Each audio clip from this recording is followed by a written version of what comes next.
3, 2, 1, and welcome back to Chasin The Racin. So, welcome back to the podcast. So, you can imagine we're on the Roush Drive tonight. It's a catch-up. It's been too long. Absolutely love doing these. But let's get the formalities out of the way and let's give praise to the people that put the show literally on the road. And that is OMG Racing, JCT, Truck and Trailer Hire. Josh is looking over my corner, over my shoulder here to make sure I'm saying it right for a change. But, drum roll, please. That was beautiful. That was almost rehearsed. Well done, lads. Thank you very much. We have a new... Tom's got no eardrums left. I know, yeah. I'm the only one DJing it up tonight. So if the sound quality's gone to shit, it's me. It's me normally anyway. But we have a new sponsor for the year signed up. Hook, line and sinker. We have, indeed, Lucky Day Competitions, who have come on board to sponsor the podcast. So thank you so much. Now, obviously, it's very early days. So what the plan is, we're going to do a CTR discount code for all the competitions. Now, please go check them out on all the social media platforms. But they are they're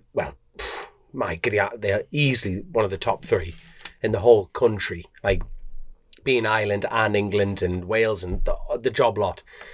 The fact that they have got literally the corner market on that, but they mainly focus on like the agricultural sector, but then they're going to go back into the bikes. Now, the good thing about them is... So can we win other things than bikes? Yeah, no, tractors. Hold on, your little lad's into tractors. He loves tractors. I mean, mate, he's kind of a bit small at 2 years old for a John Deere, but... No, he's not. No, you're never too young for a John Deere. Won't he? You're never too young for a John Deere. He'll grow into it. I'll have a look. But honestly, their stuff is like, they do Spanish villas, they do the job a lot. Yeah, that's the ones. Who's seen that? Mate, they do full WRC, like Cosworths, everything. Really? Or, like... 3 fast forward pack. So you can win a Ford Escort Cosworth, a Mark II 1600 Sport, and a Sierra Cosworth. What, in a full bundle? Yeah, no. You win all 3? Yeah, for like £5. Fucking hell, I'm in. You're in? I'm not a gambling man, but we'll have a do. Yeah, 100%. But they do like Spanish villas, they do everything, like from Milwaukee, like toolkits, like DeWalt's up over, from tickets from like £20 to £1. Absolutely the job lot. And more importantly, they've got a proper sense of humour. Look at that, full bull nose. Like it. Why didn't I know about this before? But Like, sit you there with your tash now. But no, bullnose scan, yeah, fucking factory them things. I got an HGV license, but give me a kick up the ass to get an HGV. Have you? Yeah. Could you just come and drive me around? Yeah. Shut up, man. Someone just put me... Well, it started out because I had a motorhome that was lent to me for well over a year, and well into the second year, I found out I didn't have the license to drive it. Allegedly. So I thought I'd better do it, and then... Anyway, yeah, sponsor of mine put me through the full thing, so I've got me full Arctic. Mega. Everything. So I could enter that competition and drive you around, or you could enter it and I'll drive you around. But hey, the flip side, and this one's for my smelly ginger cow farmer mate who lives up Dale, Paul Abbott. But he stinks. You could win a prize-winning heifer from the 2024 Royal Ulster Premier Beef and Lamb. What prize show. did it win? I don't know. Just being but like sperm samples of one of them, like sell for like 20 grand, literally a pop. Anyway, they've got some good stuff on there. Yeah. Definitely. Nice. Lucky Day competition. But the most important thing is like Sammy. Bull semen.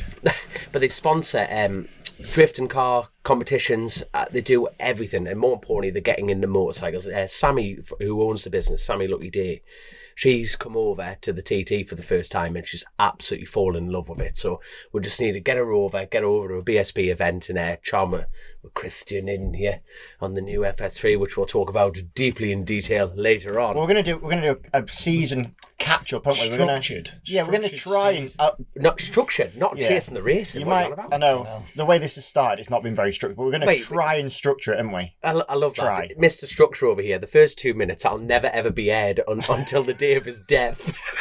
Well, we're gonna try and do a full-on run through MotoGP, World Superbike, and BSB because it's been 3 spectacular seasons. So I think it's just cool to chat through all what went on. I completely agree. But before we do that, obviously we've just announced that Lucky Day competitions have come aboard. We have an individual episode sponsor for this congregated Posh. nightmare. And Josh is going to wake up you're just waiting for the coffee to turn up, aren't you? I'm awake. I was just listening so intently to your for wonderful anyone, intro. Josh is also here, for anyone listening. I was listening so intently. He just knows that Black Friday's coming. He's building himself up for Burton's fucking... He's just... I think he's seen the He's invoice waiting for to the wedding dress. explode, That's you know, the like bother.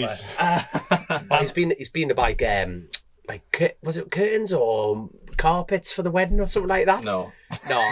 Whoever bought a carpet for a wedding? Mate, I've not been married. Aladdin. Oh, fucking hell, Christian. I don't know that story. Well, what have you been like? You've already I had a just go had at to it, do haven't some you? proper adulting today, which is just fucking weighs you down, doesn't it? So. We're actually going to order them, but we've seen the price of them. Have you only brought one? We should... Everyone. So, we have For those listening, Grace has just brought one. Grace. One. We know who's favourite in here, don't we? Josh gets a coffee and the... Grace. Let's go bollocks. We haven't actually got any bike racing in at all, and now you. I do not know what any of those hand signals She's meant, got poly leg. but it sounded interesting, so I'll have a go, yeah? Write what you want in the... Is it how would you have your coffee, everyone? So not Am only I supposed to get that from what you just did with your hands? Right, let's start from now. this episode sponsor for this literal nightmare of an episode is First Turn Media Superbike News.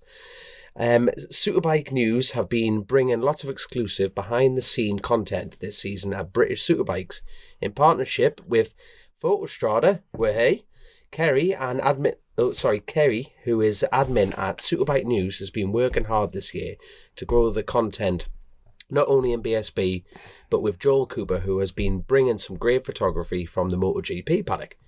Our website has a wealth of motorcycle industry news, while our social media is predominantly, big word for me, that, is racing related.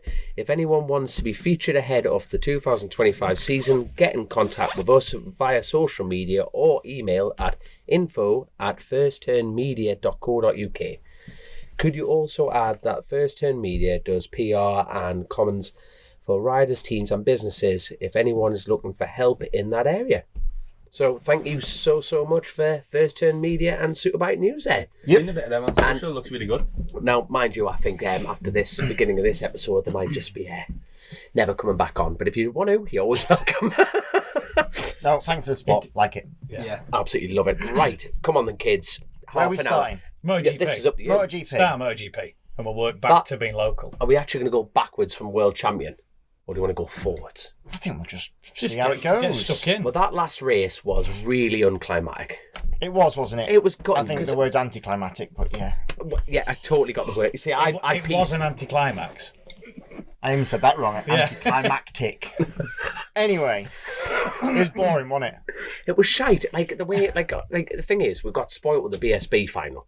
Yes. You know, we could talk about that all day long, but then for 2 years in a row, we've had unbelievable finals, and then Jorge, hold on, am I saying his name right? The world champion, Jorge Martin. Yeah. And then that last race must have been horrible to ride in. Mm-hmm. In the same breath that Pecco Bagnaia is riding in front, and what a mindset that must have been in to go, I hope someone knocks him off. He's in front. You know what I mean? For how many laps was that race? They go on for a while, isn't it? They're like nearly 30 laps. 30 odd laps. 28 a laps. lot. And obviously they changed venue because of the Valencia incident. You know, and again, that was incredible how Dorna turned that round, in 4 or 5 days? Great what they did to support that as well, because it's horrendous what's actually going on. Like, it's, good. I think good on them. They handled it really well, I thought. Oh, definitely. And I think all the prize money went to the Valencia fund, doesn't They it? did loads of proceeds, loads of teams and riders did giveaways big stuff, well, not giveaways, but you know what I mean, stuff you can buy into, like raffles and shit like that. But yeah, that last race, like after the season that they've had, I mean, I'm a massive Pecco fan. I was 100% rooting for Pecco because he is my man. Like, I love everything about him, just his professionalism, the way that he rides. His wife. Yeah, I'm not bothered about that. I am now. Just She's his sister. I'll just carry on. Sorry, mate. Sorry. I just find him the absolute professional, but in a way, I think that probably helped. It assisted the slightly boring last race because he didn't try and back the field up and get people involved or the things that you might start to try and do. He literally just did his own thing and then hoped that the stars would align and something would happen to Jorge. But different, because Martin's finished, of all the races, if you look back at the season, it's almost incredible that there's someone else so close to him, because he's hardly ever been out of the top 3 apart from 2 rounds or something. So, like, he was never going to finish out the top 8 or whatever it is that he needed to. So Pecco needed more than a miracle, really, for something to happen. However, them bikes, if you ride slightly off 100%, they can crash them so easy. Off them, don't you? I mean, essentially, you can say that's what cost Pecco the championship at the first time they visited Barcelona. On the last lap, Pecco lost the front because he was just like not rolling round, but he didn't force the tyre as it should do, and he just folded the front with a sizable gap. Did you see him practice? Pecco crashed. Behind Vinales. That was weird. But Vinales was not really anywhere near him, was not he? his fault, but just, it's so easily done on them bikes. Yeah. And I think with all the way that the aerodynamics and stuff works on those bikes, if you don't ride them to the way that you fully ride them, then it is a problem. So obviously, I think the biggest difficulty for Jorge was like he knew he had to ride it pretty hard, and also obviously the level of field is not too shabby in that championship. So actually, the people behind were pretty close. Yeah. But in the end, it turned out to be a pretty rubbish ending, didn't it? But I was really sort of not surprised. It was lovely to see what Pecco said as well afterwards, didn't he? Where he said, gentleman. He's just like, I'm not going to even talk because I'm going to... He said, it's not like I didn't win it. He won it. He was better than me. It's his. He deserves it. What a guy. You just think, fucking hell, yeah, fair play. What an absolute guy. Here's a question. He's my champion. No. What? Do you know if we played the first bit of this that we're not going to play, followed by this, and we edited it all together? I'm just saying. But also, if you look this, but if it's weirdly, so if you look back at them, you would always, in the past, you would say that Jorge Martin's probably the faster of the two, but has more mistakes, right? Yeah. He had a bit more maturity. Pecco is the absolute, just the train that just keeps going, doesn't make mistakes, maybe not got the same outright speed. However, if you look what happened this year, Pecco won more races, more sprint races, and made more mistakes. So it was actually the flip, the opposite happened. So it was interesting how that worked out. Do you not think it's good for the championship, though, to have a different champion? Even though you only had 1 year, clearly in love with Pecco. It's a bit uncomfortable, to be honest. I think it's good. I think it's really good to have the champion move into a different manufacturer, because I think the main talking point of this championship... Yeah, sorry, I mean, do you not... Yeah, sorry, I didn't explain myself there. From Pecco and then Martin, that change... Yeah, no, I agree. No, I see what you're saying. Instead of being the same rider dominant. Put it this way, we had the reign of Marquez for years. That's it. And it was just boring. But do I dare say it, Jonathan Ray in World Superbikes? Thank you very much, Grace. And I always think it's easy as well to start not resenting, but you want to see someone else win. You get that, because especially in Britain. I think we love an underdog, don't we? Yeah, it's the whole underdog thing that people want to see, which is probably why I think Jorge had probably a good following as well, because he's on a satellite bike. The last satellite bike to win a world championship was Rossi on the Astra's Euro 500. Yeah, I'm literally... Was that a satellite bike? Yeah. There's only been 4, because the stat came up the other day, and I can't remember who the other ones were, but Rossi was the last one. Kenny Roberts, 1978. Marco, pronounce that for me. Lucanelli, 1981. Franco... Is that all in Premier class? Is that all Premier class? Yeah, this is non-factory world champions. I need glasses. Right, Franco Uncini, Uncini 1982, Eddie Lawson, 1989, Valentino Rossi, 2001, and then Jorge Martin. That's a hell of a So I always think that's mega as well. Yeah, well, Did you see the interview? I think it was with Tardozzi, and they said, so how will you feel about... I did see this one. About the champion taking it to Aprilia. being on Aprilia, and he, I mean, those guys, the Italians, are so passionate, aren't they? He said, no, the championship is still Ducati's. Regardless, we won the world championship. Ducati won the world championship. Yeah, well, he's not wrong. Yeah, he's not wrong, but that wasn't the question, was it? Yeah, it was interesting to hear him say that, because I thought this. I was glad that question got posed. Because you'd think that is a big mistake. They've lost the potential champion and became the champion to a rival manufacturer. But have you seen he's not running number one? I like that. He's not going to run the number one. Rossi never wouldn't run number one, did he? Well, he's not Rossi, is he? I know, but I was a big Rossi guy. fan. I liked him. He's a Terminator. Did you see that at the end? Yeah, but like Yeah. That was fairly fucking abysmal, wasn't it? Yeah. But everybody, what? like... You not see him where he got Martin got in like a box with a load of dry ice smoke coming out of it. I didn't see that. Did not see that? No. And then he like kicked the door open with like a fucking Poundland Terminator mask on. It was bad, wasn't I it? missed that. And then he shot this frozen cube that looked quite, like air shot it, and it exploded, and the inside was his gold helmet. Did you not see that? No, I missed that. Must have. I thought you'd have seen that. Some of it was all right, but yeah. I was texting Pecco to console him. You're still my champion. Giving him kudos on Strava. Yeah. Here's a question.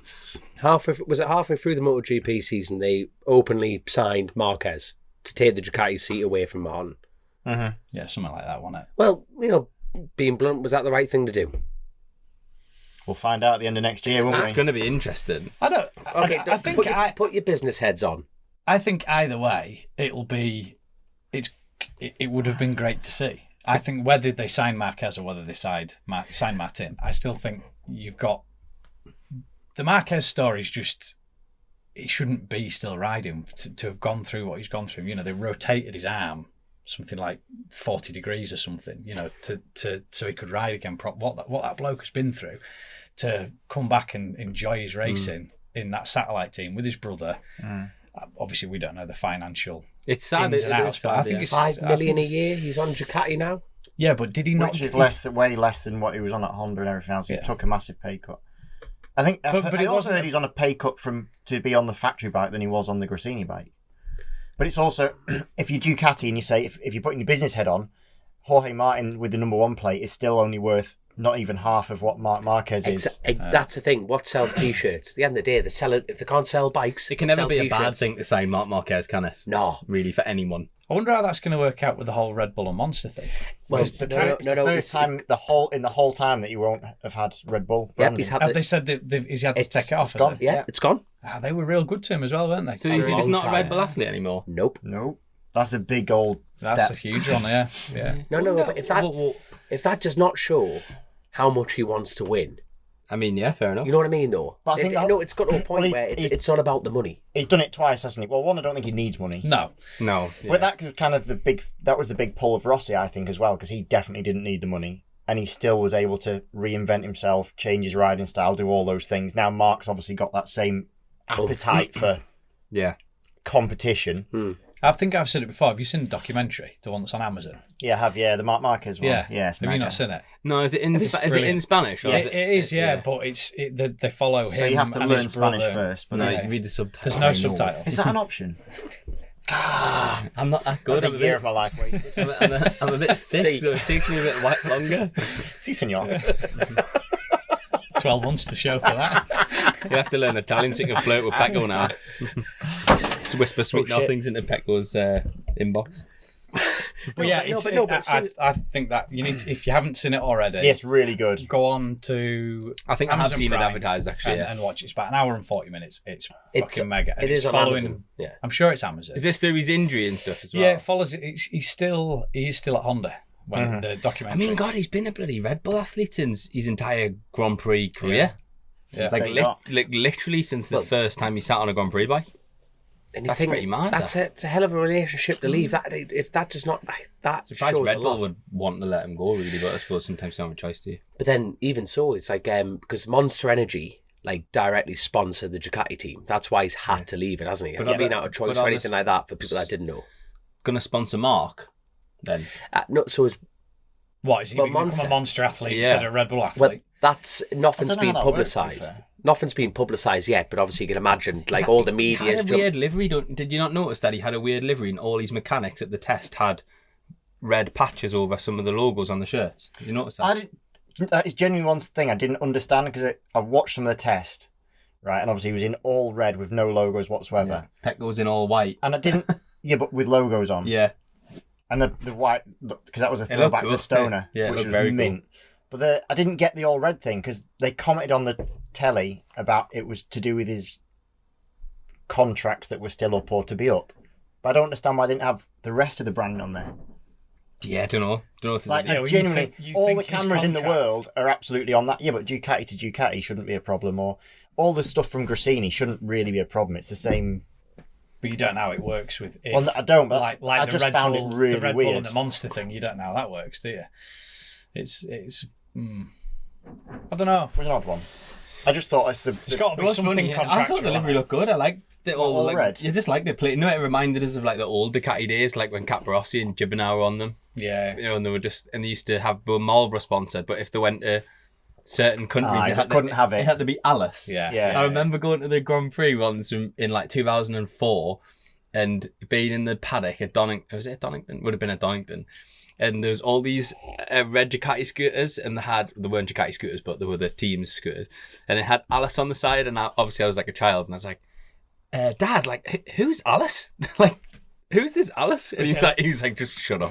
Just stop speaking. Goalwars used to put go, didn't they? And then all exclamations marks. And they got around it, didn't they? Yeah, there's always ways, but it was proper embarrassing because my dad worked for Shell at the time, and like he got invited, so we went to like in the hospitality and everything, and I was like a 8-year-old boy, just embarrassing me. Literally was like, just fucking stop speaking.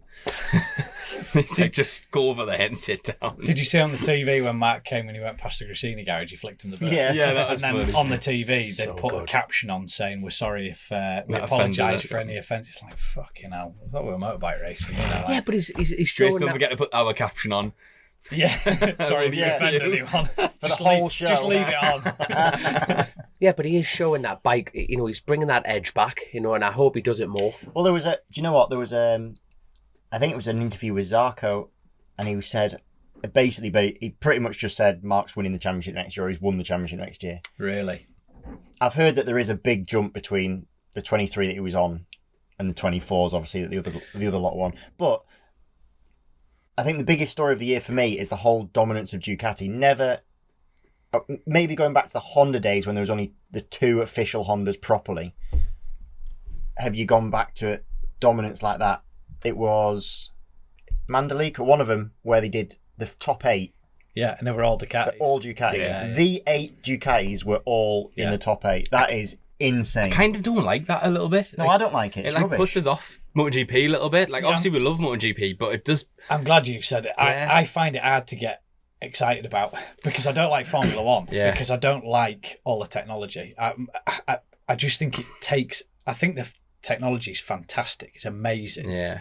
But I think it takes away Who's the best driver? It's hard to know who's the best driver That's in F1, why I isn't hate it? for F1 Yeah, because I get that. You have to be a good driver, but you have to be in the best car. But what is shit is when you look during a race and you've got all the manufacturers are paired together. Yeah, First and second. Yeah. It's often in qualifying that, isn't it? It's like and you just row think lockout. it's clearly a technology race, which is fantastic for the manufacturers, fantastic for the team internally in the sport. Yeah. It's the battle of who's got the best. Yeah. You know, our guys fucking have built the best car. Yeah. I just don't want MotoGP to go that way. But it's been designed. It's funny you say that because I don't think it will.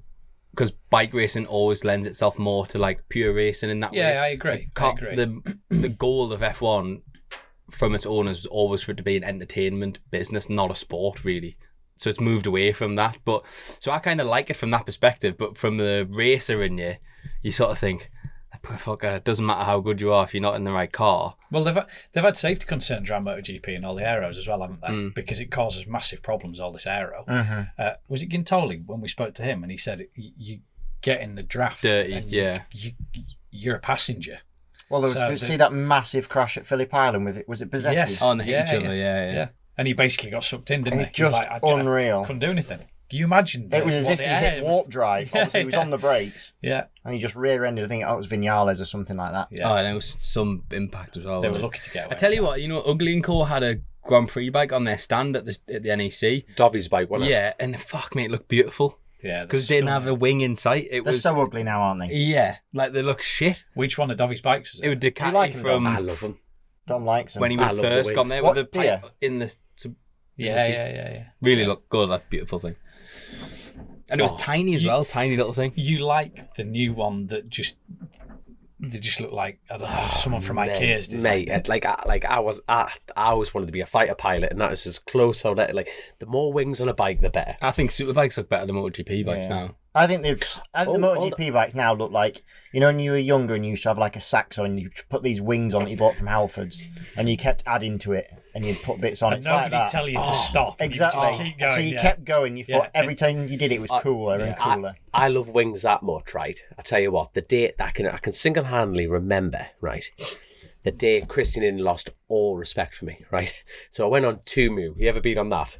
Yeah. The website, the app. So basically, it's like eBay for like China. For eBay trying to bet it's budget. You can get things for like a penny, and you get a box of them for $1,000, whatever. It takes 7,000 days for anything to be delivered. Mate, it's such a laugh. It's funny. It's all made to order from China. Yeah, I ordered a suitcase off there and forgot about it, and then like 4 months later, it turned at my door, and I was like, I've been on holiday. Anna, have you ordered a suitcase? She was like, no, but you did 4 months ago.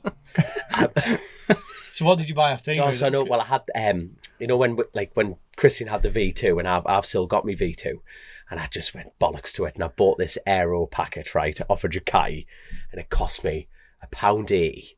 And I went to Croft, right, in these carbon fibre lookalike V4 wings, and I went bollocks to it. So me and Andy Wright from Billy Energy, we went there with a bike, and I went fuck it, and I just drilled the bike. Right, this is my bike, I can do what I want with it. Drilled it, and I just bolted on these 2 plastic wings. And Andy Brown, me and him on the bike, and I sent him a photo, and Andy just went. He didn't really know. He was like, "All right, that's all right." You know what I mean? And I sent it to Christian, and Christian just. Were they still there when it had rained, or did they melt? Mate, no. In Christian, I can almost hear the sigh. I thought he was taking the piss. Oh, mate, I did like. So they weren't carbon. Who put wings on a bike with no power? No, honestly, the thing you'd have to change down to go in the straight. Go. Oh no, honestly, because of all the aero drag. Yeah. And honestly, I was like the amount of winding up I did, and you set them up to the correct angle and everything. Mate, I just went, no, that'll do. And honestly, I put them on, and I was out braking, like I was out in the 1,000 lads, and I was out braking my corners, like bloody hell, you're late on the brakes. I went, come have a look at this, lads. Seen that? Got an aero packet on, downforce, no going. Really, I'm going. Honestly, mate, it's changed me braking. It's changed everything about me style. It's done everything for us. I thought that's how much I love wings. I'm even going to buy £1.80. I'd say the regulation is going to get pretty strict with it soon. Cause it should do, yeah. Look, they look horrendous. They're like, it makes does it make the racing closer? I don't think so. Yeah, if anything, it does the opposite effect. It makes the opposite. Well, it's why they don't want to be in that. Yeah. That's what they did in F1. They reduced the aero to make cleaner air for the cars to be closer to each other. Yeah. That was the. Thank you very much, Grace. Thank you very much. Thanks, Grace. Thank you. Is there copies have arrived, by the way. 2 years left until they change the regulations again? 27, isn't it? And they're 27. They're going back down in engine size, aren't they? Back down in. There was loads, wasn't there? I can't remember what all the. Well, I think they're getting rid of. They're getting rid of ride heights, which is I'm well in favour of getting rid of that. That's what it's shit like that where I just go. It's not. It's not more. Do you know my take on the ride height device, right? Is if you have a bike with that much power that wheeling is the biggest problem, right? And the shapeshifter device or the ride height device, that negates most of the wheeling problems. But then that takes out a lot of skill in setting up a bike. Yeah. To stop it from wheeling. To stop it for corner exit. Yeah. So actually, you're almost taking someone's job away. But this is what I mean. You're into that F1 thing of who can write the best program for electronics and for ride height and for what angle it's going to go to work with the tyre. Yeah. Fuck off. Let the guy ride the bike. Have you seen the onboard? Have you seen the onboard of Pecco from Barcelona? And like it's in his helmet. Oh, okay. It's really good. But before he goes to brake, he's like having to undo that device, and then when they come out, like the second they get on the gas, they're like, oh. It's so weird. Like I couldn't imagine it. I can imagine they get used to riding it. I just, for me personally, it's not. It just takes away some of that, like you say. It takes away the skill. It takes away the.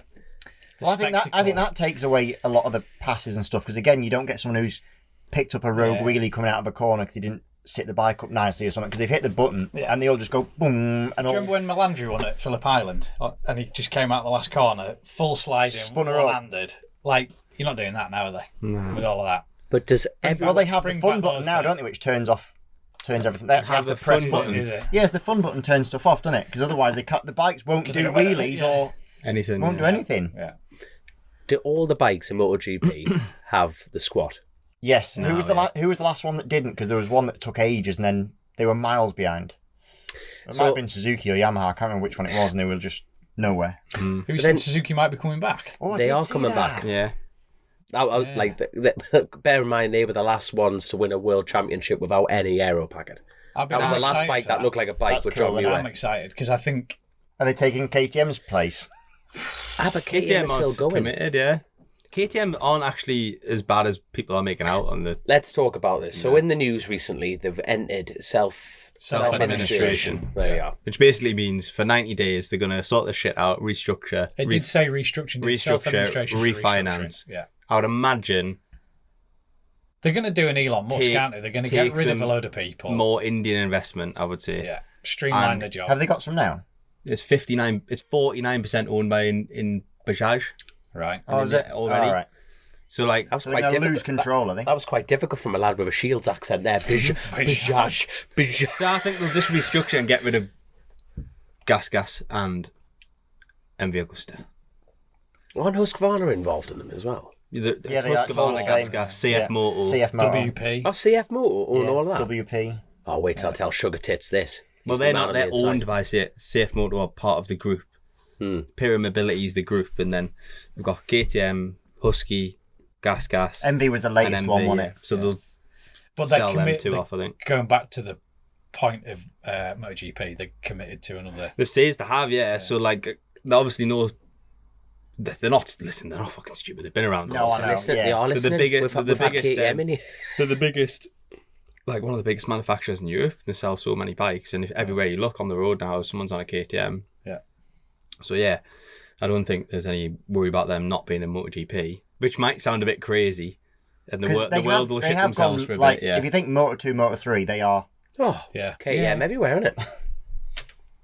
Well, they haven't done bad in MotoGP, have they? Well, the last 2 years, Binder's been the highest placed non-Ducati. Yeah. They now have the wonder kid that is Pedro Acosta. He went right up at the beginning of the year. You know, the next one, you know, Pedro, the whole raccoon thing and everything like that. And then... I think he had... By the way, was it Twin Ring they go to in Japan? He was amazing there and binned it out of both of them, didn't he? Because I think he had pace to win it there. And then I think he probably just took stock a little bit after that. But as a rookie, Still, what an incredible season. Of all he's right up there, I think, in... Martin and Bagnaia were standouts. Marquez was standout because he was the only one on a 23 doing what he was doing. And then Acosta, you've got to say he was a standout just because of what he's done as a rookie. Yeah. Insane. Do you reckon, you know, when... do you reckon he signed the contract? Sorry, on a bike that is probably not the rider's choice. No, yeah. As well. Sorry, Don. Where are we going to go? Yamaha next. Let's go Yamaha. Yeah. They're actually making Miller's steps. got a ride. I was going to say Jack Miller. Do you like him? Are you a big fan? I am, yeah. I think he brings a lot of attitude to the championship, doesn't he? You need the characters, don't you? You need characters. the characters. Sorry, attitude was the wrong word. Character's the right word. It's what's missing. That's what was good about the Rossi era, because you had even like the Alex Barros and Gibernau and Biaggi. There was like Biaggi was always the fucking villain, wasn't he? But no one really knew why. He was just a maddy Italian stomping around. It's because of Rossi, really. Yeah, but. Yeah, they had a hero and a villain, didn't they? To have a hero, you need a villain. Yeah, and I think which is probably, do you know what, that's probably been the difficulty this year, because Martin and Bagnaia have had such a good relationship between each other. Yeah. Super even respectful. To the end, super respectful. Yeah. It doesn't create the same theatre, does it? I always think that we probably look at it differently as racers. We go in it mega that the two best motorcycle races in the world can have such a good relationship. We look at it that way, but as a show, and people that have never raced before probably go, oh, this is shit. Why is he not fucking shouting at each other and throwing the V's up and giving? No one's had a scrap for a while, have they? When was the last scrap you can remember? Alistair Seeley. Well, was it a scrap? There's a bit of a windmill in the session and then shoving, wasn't there? Yeah. Well, apart from Apart from what? In World Championship, you've never seen that. I mean, Rossi and Biaggi used to dig each other in the stairwell on the way to the podium, man. Rob Froster's the man, wasn't he? Rob Froster. Yeah, he liked to scrap, didn't he? Love a fight, yeah. Do you remember Rob Frost? Nah. Super Sport, Australian. Oh, really? Yeah, he wore a roof helmet that just looked like just a builder's bucket with like a pair of sunglasses over the top. They were just shit, weren't they? And he was just mad, wasn't he? He was mad. He was fast, but like it was like he didn't know why he was so fast. Fucking hell, I hope I never meet him. He'll absolutely batter me. But I always liked watching him because he was always just a fiery bastard, wasn't he? He was never shy of scrap. Rob Frost, yeah. We need to try to get him on. But someone else will have to interview him now. Not a chance. You are 100% doing this. By the way, if you are listening, please get in touch. We'll hold him down. It was a positive. I'm being positive about him. But yeah, you actually get nervous now. I am. Yeah, fucking hell. But yeah, I think it's for the spectators who probably haven't raced. You want to see a bit. You want to see the rivalry, don't you? You want almost like a bit of rivalry between them because that's what makes a good soap opera. But when you were talking about like going back to the F1, the thing that made F1 arguably, I'm going to base this one on Lauren. Lauren couldn't stand F1, but then Netflix came along, Drive to Survive, and no one cared about the cars. People involved in the characters, do I dare say the bitchiness behind the paddock, and they can see the graft and the fact that even the mechanics are at fight, like doing warm-ups and putting helmets on, and they're getting involved, going, oh, fuck you and fuck this. The second you have the good old word fuck in there, people get invested, don't they? I need a Gunter, I was going to say that. His talk show pops up on my Google feed non-stop. I'm going to have to go and watch one because it pops up that much. He doesn't need to work for Haas anymore, does he? I know he got given the boot from Haas, but he doesn't need to worry, does he? Because he's his own. He's a business now, as himself, because he's a character. But that's what we need. The sport needs that. But that's what I was saying. MotoGP had that one series and it didn't get recommissioned, did it? Yeah, because it was not great, was it? For whatever reason. If you do it, you have to have absolute full. There needs to be almost full disclosure of. Do you know? I think the other thing with it is that everyone in that Netflix, nearly everybody in that Netflix documentary for that Drive to Survive, they speak English, and English is the number one spoken language. People don't want to watch subtitles, do they? And in MotoGP, he likes to learn all the languages. He said this to me that I he watch prefers everything with subtitles. Why? At home in my house. Like you watch everything at 3 a.m. You don't know. Genuinely, just. Porn must be weird. We always have the subtitles on. I concentrate better. You want to do? I know this is off topic, right? But if you're going to watch something, I want to concentrate. Like now, you've always got your phone with you or whatever, and there's always something else to look at or something distract you. If you actually watch a program with subtitles on, you sat there and you watch it and you read it. Let's finish MotoGP off. So you got the main move is obviously Jorge Martin going to Aprilia. Yeah, alongside Bezzecchi. Because Espargaro has now retired. Well, he's Honda test rider. But he's retired from racing after all those years. Yeah. I was impressed with him at the end. Like, the end of his career, I wouldn't say he started dropping off any, did he? It's not like he retired because he wasn't fast enough. If anything, he just kept getting I don't like him in the slightest. I think he's a petulant flipping, the way he acts, the way the things that he does are horrendous. But even at the test, which was the Tuesday afterwards, after the last round, it's the first time he sat on the Honda and he was quicker than... Zarco was the quickest Honda, but he was quicker than Mira Marini. First day out on it. Yeah, that's good. That's pretty good, that's very good, yeah. So you've got to give credit where it's due. Might be wheeled back out of retirement by the end of the year, or halfway through. Well, I'd say do a few Grand Prix, won't he? Well, Bradley used to, didn't he? And they always let the Japanese test rider do Motegi, sorry. Yeah, they always let the test riders. Yamaha used to, didn't they? Yeah, the test riders. It's the only time you ever seen a wild card, really. Is Cal still Yamaha's test rider or not? You don't see much of Cal now, do you? No. That's a good point, though. Because he was due to do some this year, and then he got injured, and so Remy Gardner rode it instead. There was something. Somebody said something about Cal in one of the tests at straight after the final race. Yeah. And I can't think whether it was negative. Just I've not seen him for a good 6 months or so. That's all. I was just wondering. You need to get back on Swift because the last time I heard his name. Yes, we are trying to get Cal. Cal, if you're listening, can you come on this pod, please? Just get back on Swift and beat him up a hill. No, he's a very good cyclist. Didn't you beat him last time? Christian's only got one. I can't beat him at the moment. That's for sure. That's the only reason I have a great to go because I might stand a chance. He's only got one leg. But yeah, there's loads of movers and shakers this year. You've got Viñales and Bastianini on the Tech 3 bikes, which are going. There's no more gas. That's not a thing, even though. Gone, yeah. Well, it's the same bike. but it's going back to Tech 3 KTM Yeah. under whatever branding it's going to be, as in sponsorship branding. Whoa. Then apart from that, I don't know. Obviously, Marquez to factory Ducati, but it's not really a massive switch, just a change of bike, really. I was going to say, is it? Excuse me. Is it a big switch though? Like, do you think it's a difference to win a championship? For Marquez, Yeah. Everyone on the inside seems to think that the difference is that big between the bikes. how much of his team's he taken? Good question. Because that in None, my I don't. opinion, By the that looks would, of it, none of it. well, but that if- could be a judging huge. by the V that you flicked on the way down. Oh, the that pit was, lane. I think that was a good crack. That But do you though, not wasn't think that he's got that same rapport even with the Honda guys? Definitely, no. Sorry, I So didn't I mean think- it like that. I just meant the fact No, that no.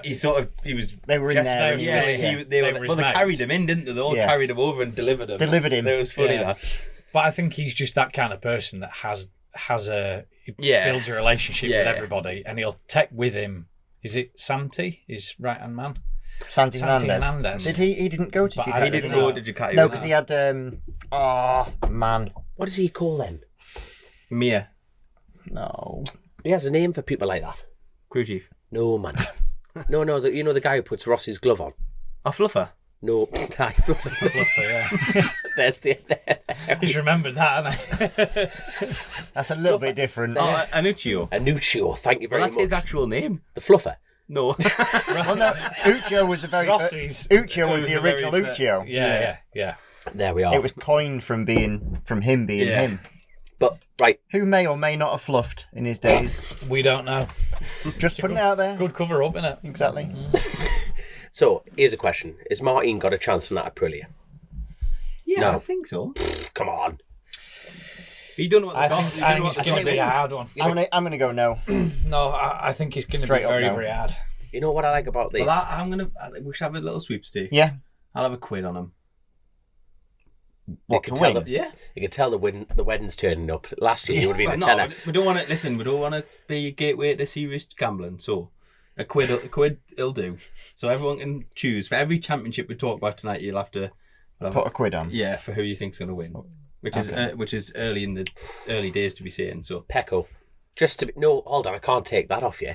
We can have the same. I'm gonna go Pecco. No, I I want to be have a different. honestly- little graphic in the I corner. want to be. here I want to just- be different. Go on then. I think Marquez will do it. Right, who am I going to pick then? Sorry. Who's going to be the... I need some advice here, lads. Who's going to be the wild card that could chuck it in? If, No, I would do you know love what? them to, If but they're putting a lot of effort in at the moment, I think it could turn around very quickly, and I think Yamaha and Quartararo could actually. Right. He's been absolutely nowhere this year, but I think it could be a big turnaround. He knows how to win championships. Yamaha know how to win championships. I hope. Well, right. At the moment, the gap's big, but in racing, it can turn pretty quick. In the name of fun, I'm putting a quid on Quartararo. I can't believe I'm gambling on a Frenchman. This is a sad And if we're time going to for go the gambling, I'm just going to quickly go Moto2, Huertas, who's moved up from World Supersport. You'll get Yes. massively long odds. Enormous, but you have to put the bet on right now. He's been up there. Is he with what, VDS again? Hey? Is he riding for Mark VDS? I don't know who he's riding for. But I know he was well fast first time out on it. He was, yeah. I've seen that. Anyway, right. That Quartararo comment leads into World Superbikes then, doesn't it really? Into Jonathan Ray's horrendous year. But I don't think that that's necessarily all Johnny. Personally, I think you can't go from winning that many World Championships and still being there or thereabouts last year. Well, they've just announced that he's got a new crew chief, and Lavity's joined the team, hasn't he? Yeah, I didn't. You know what? Really I've got a cool, group chat with me and Eugene and Brad, and I was like, Brad had put, "Oh, congratulations on the new job." I'm like, "Oh, what are you doing?" Can you tell us his specific He's a rider coach. Fluffer. fluffer? Yeah. So Does he listen? If you see Andrea and Johnny smiling more than normal, you know the well. No, yeah, I think it's just doing. Now there's so much of this like rider coaching that's so much more prevalent because everyone's trying to find these like marginal gains. Yeah. And there's a lot of like technology being used. So these static cameras and overlaying ghosts basically.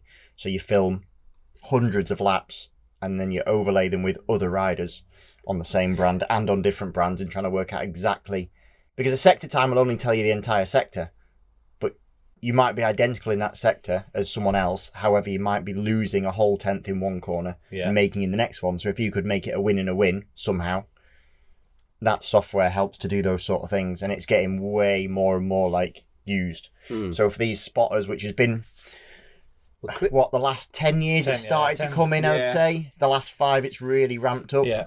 Chrissy, Kev Pinder, who was like one of Chrissy's good, like really, really close friends, they did that for years. Yeah. You what? You beat me to that. I was going to say Kev has a system with cameras, doesn't he? Yeah. No, obviously with Chrissy, it was bloody brilliant, really. It's like it's such an obvious thing as well. You know, when he explains how he does it, you think, oh yeah, fucking hell, why wouldn't you do that? But it's also having the faith in something. Like, see, Kev raced for years, and Chrissy trust Kev, and then bringing someone like that in. It's not just someone go, oh, can you put a camera up? It was quite funny because I then looked into, I read the news, and then I was like, Eugene had said, and then I seen it on some page somewhere. And then I looked at the comments, and it was like, oh yeah, trying to tell a 6-time world champion how to improve and blah blah blah. You're like, but it's not about that's not about that. No. You know, like people are so short-sighted. Yes, everyone can learn. Like, but he is doing that. But it's useful. And sometimes when you're the one that's riding, you can't see the wood for the trees. 100%. And because you're that focused on what you're doing as a rider, you're looking at timesheets, you're looking at your data. You need some, and I have it time and time again where I come away, and then I go, all I need to do is that, or I know that this is where I was weak, and this you do it at the TT's the fucking prime place. You get on the boat and you go, shit through there. You've had 2 weeks of it. But you need somebody there that you can trust, that gives you that confidence that they're telling you the right thing, don't you? You get it. I bet you finish a weekend, you go, I don't know why I didn't do that. Yeah, 100%. Why did nobody in the team tell me that? I've always liked to even cross-reference with, it's harder when you're in a one-rider team, but I think if you've got a teammate, to share data is invaluable. Yeah. And it's no different to that, because now with the camera system that they're using, I don't think anyone really uses it in BSB, but certainly World Superbike and definitely in MotoGP, they'll use it a lot. You basically got everyone's data, because you can film everyone. Yeah. You can't look at everyone's laptop. You can if you're all on Ducati or whatever, but you can't look at different teams. Whereas you can watch. Now, the only problem with that is it might not be possible to do what other people are doing, because the bike characteristics are all slightly different. Yeah. However, you can sort of look and go, well, there's a bit to be get. Yeah. But then it's also important then for the technicians to then go, okay, let's say we've got 2 bikes in our squad. Our 2 bikes both go around that corner identical, so maybe we can't do what that other team are doing or whatever. Yeah. Information's power, isn't it? It's like breaking down a sector to a corner, isn't it? Yeah. Because you can't measure it in any other way. Yeah. So Yamaha are obviously going big. I mean, I don't know why these changes happened. I mean, obviously he didn't take Perry Reba, who he had all the success with. Johnny had at Kawasaki. He stayed obviously at Kawasaki, and then he took on Andrew Pitt. But then it also potentially shows what a good crew chief. What a crew chief that. It works for you and the rider, because I think Alex has had an absolute standout ride. He's done amazing, season. Sorry, he's had the best season, I would say. Yeah, that I've seen him in forever. I think he's a different rider, wasn't he? He was brilliant this year. Yeah, I thought he was fantastic. I'm excited to see him on that Bermuda, all the stuff in testing. It looks cool, that, doesn't it? How cool does that bike look? That looks sick. Very cool, yeah. That looks super cool. I'm excited. It's nice to see something different, because it's not been something different for a while, has there? I rode a Bermuda in. It was a long time ago now, in World Superbike. It got banned because we were cheating. But it pretty much, the concept of the chassis is, it looks the same bike that I rode. I know it's definitely not the same bike that I rode, but because he was cheating. But the concept of it. So, but to be clear, so that's KRT so the factory Kawasaki team is now going to be it's Bermuda by Kawasaki, so BBK. So Kawasaki now own. Bigger balls, kid. Do they own the controlling share now? Well, they own it. So Kawasaki Josh bought is our corporate, because he's our corporate guru. He knows every percentage of everything, who owns who. Yeah, they bought them. Yeah, they bought them.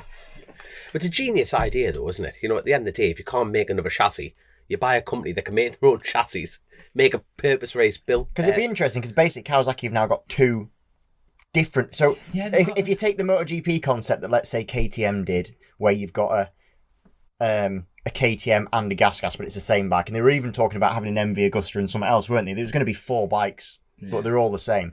However, the Kawasaki and the Bermuda by Kawasaki is actually different, because it's got a different chassis. Yeah, but they're the both same Kawasaki engines. Power plant.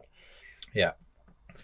I'd love to know. And they've gone super fast in testing. Have they? Yeah, it looks I haven't seen strong. it tested. I think Really they did loads of fast. work before the tests even started, didn't they? Well, for day one, it was like they rolled out the box and It it looked was mint. it was fast. But like you say, it's the perfect way of doing it. We're in production bikes. Well, our hands are tied. Bollocks are in a vice. Well, let's just fucking Fabricate what we want. Yeah, build exactly what we want. But Because we know what we're missing. Because that Turkish dude is just.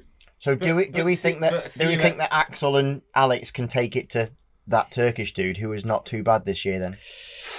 How many rounds did he miss out on still one? 3? Oh yeah, that crash he had. Oh my god! He just went straight in the Arco and just got up.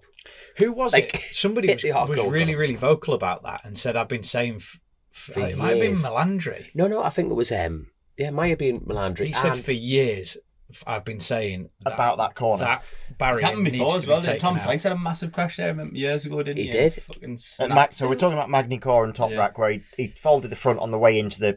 Fast. It's I was going to say fast penultimate left, corner, isn't but it? it's not because there's a few. Because there's a few little. the last tweaks. section, yeah. because who's the commentator? Is it Greg Haynes. Greg No, Haynes. and who's the other one? Toseland. Toseland. He's right. I think he's a brilliant commentator himself. Toseland. I he do, just yeah. he just wears his heart and he just says it. He's And got he, very, very good at it. He has, and it was. He sort of went from being a little bit tentative to Well, actually he got a lot of being... stick when he was at MotoGP, but he's actually really good. It was undeserved. He's had media training. He's been open about that. Yeah. You know, he's had a lot of training. But like even so, like you say, it's the fact that he's standing there going. Everyone's saying it's always after the fact. For years we've been saying this, for that, you know, for this, for that. He might have been, particular was it corner. not Toseland that was vocal about it? Yeah, he was one of them. Yeah, On the- definitely yeah, on top on of the that. thing, yeah. And it was like Because he would know. Because But yeah, that's true. So Toprak missed a couple of rounds, if Missed not 2, more. didn't they? was it 3? And bear in mind they have 3 races a weekend, Yeah, it's just and If it's still you won. haven't seen the crash, just YouTube Toprak Magny-Cours crash and have a watch of that crash pretty because nasty. he is so fucking lucky he's- to get away with it's some distance the Arco, but not at that pace. You know what I mean? But you know when you think about it, you know. well, it was the way it stood out, wasn't it? But he's And not you that far on directly the in grass, is he? No, He's not that far on the grass to hit it. You could easily see 2 riders going through that left-hander together and someone being shoved wide, a little bit like the left-hander at Alton over. Yes, I Play know it, Hill. yeah, It's it's one of about them right, similar ones where you... Because But if it's a bit John like, Kirkham had a massive one there years yes, ago, a didn't massive they? And one. then They moved the trees they back. moved it didn't all he hit the back grass from or it. something? Yeah, Yeah, but 2 of them got side by side, and then Yeah. John ended up on I the think grass. Plater did one where he went across Druids. I'm sure Plater had one where he Did he? had to. Yeah, I think he purposely folded the front To because he get got across pushed it. on the grass, Yeah. and then ended up going across track. But yeah, it's hard that one where Toprak crashed. But I mean, he was walking away with the championship at the time. Yeah, He was He could away afford with to, he could afford to sit out a couple, and he had the confidence actually to sit him out. Yes. And know that it wasn't gonna. Yeah. Did you see him at the bike show doing that wheelie and the On that little Class. electric thing. Yeah. Me. Just turns up, takes his award or whatever they were doing for the In a way, it's quite impressive that anyone can get anywhere near him because he's got so much bike skill. Bike skill. Unbelievable. Yeah. like in spades. Kind of a bit like Marquez, I would say, but different. Do we think that he Yep. could go to Grand Prix and transfer what he's done in World Superbike to Grand Prix? I'm going to say yes. I would say it would be. I would say he's a perfect match for it. But But he tested, hasn't it didn't he? happened? He Yeah. tested for Yamaha, and he was a long way off the pace, wasn't he? was he though? And that was the reason that Yamaha. Well, funny, we Basically. spoke about before about long-term sponsors, and actually, with him, Red Bull's. Red Bull was a big sticking point because they wanted to stick with Red Bull, Right. and that was a big sticking point back then. right. I would love to see Toprak in Yep. MotoGP. And funny enough, talking about manufacturers coming back in and doing stuff, there was quite a lot of talk not long back, wasn't there, BMW. about BMW possibly coming in, Yeah. which would be amazing. But it was weird because it's not Dorna anymore, is it? Who flipping runs MotoGP now? Liberty Media. Liberty Media basically poo-pooed it and said we don't want any more manufacturers, which They're American, I aren't they? found was a really weird. Well, they don't want any more Thing. grid slots to this, so that'll potentially change. They over didn't the say years. grid slots; they said manufacturers. Yeah, because they're all occupied, aren't they? They're all guaranteed spots. Like they're trying to build a business off the back of that many. BMW's got an ability to buy grid slots if they Yeah, they wanted it. would, but that would mean moving somebody else out, wouldn't it? Who's committed for. I just think more manufacturers is good. Definitely, yeah. I They agree. could get rid of 2 Ducatis. They could afford to get rid of 2 Ducatis. They need to. Going back, they kind of need to, don't Yeah, they? all the more being on Ducatis, it like bugs us a little bit. Well, it becomes the Ducati Cup. Yeah, doesn't it? exactly. But what do you think about Worlds? I personally think now that maybe let's exclude Toprak, but I don't think, not for ability, but the opportunity will never arise for top level World Superbike rider to move to MotoGP anymore. I think those days are done. You think it's gone? I don't think the opportunity exists. I think people are investing in Grand Prix so early down the chain to bring lads through. There is never the window to do. Cal's probably the last one really who went that route, isn't he? Spees.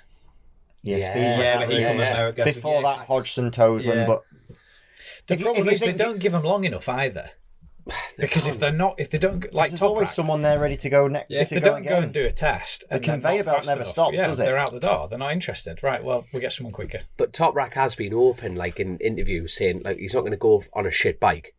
He'll have offers, and he's obviously had offers after those interviews, going, well, he wants the right package. Yeah, and like you need to be on the right bike, like just because it's MotoGP, if you're on a shit bike, you're not going to win. He didn't do a whole lot of winning on the BMW at first, did he? It took a while to get that going. That for was them. Well, it went bang a few times, didn't it? Yeah, but once he did, well, there was also all that talk about the legality of that bike, wasn't there? the seat. And that then went quiet on that. What was that?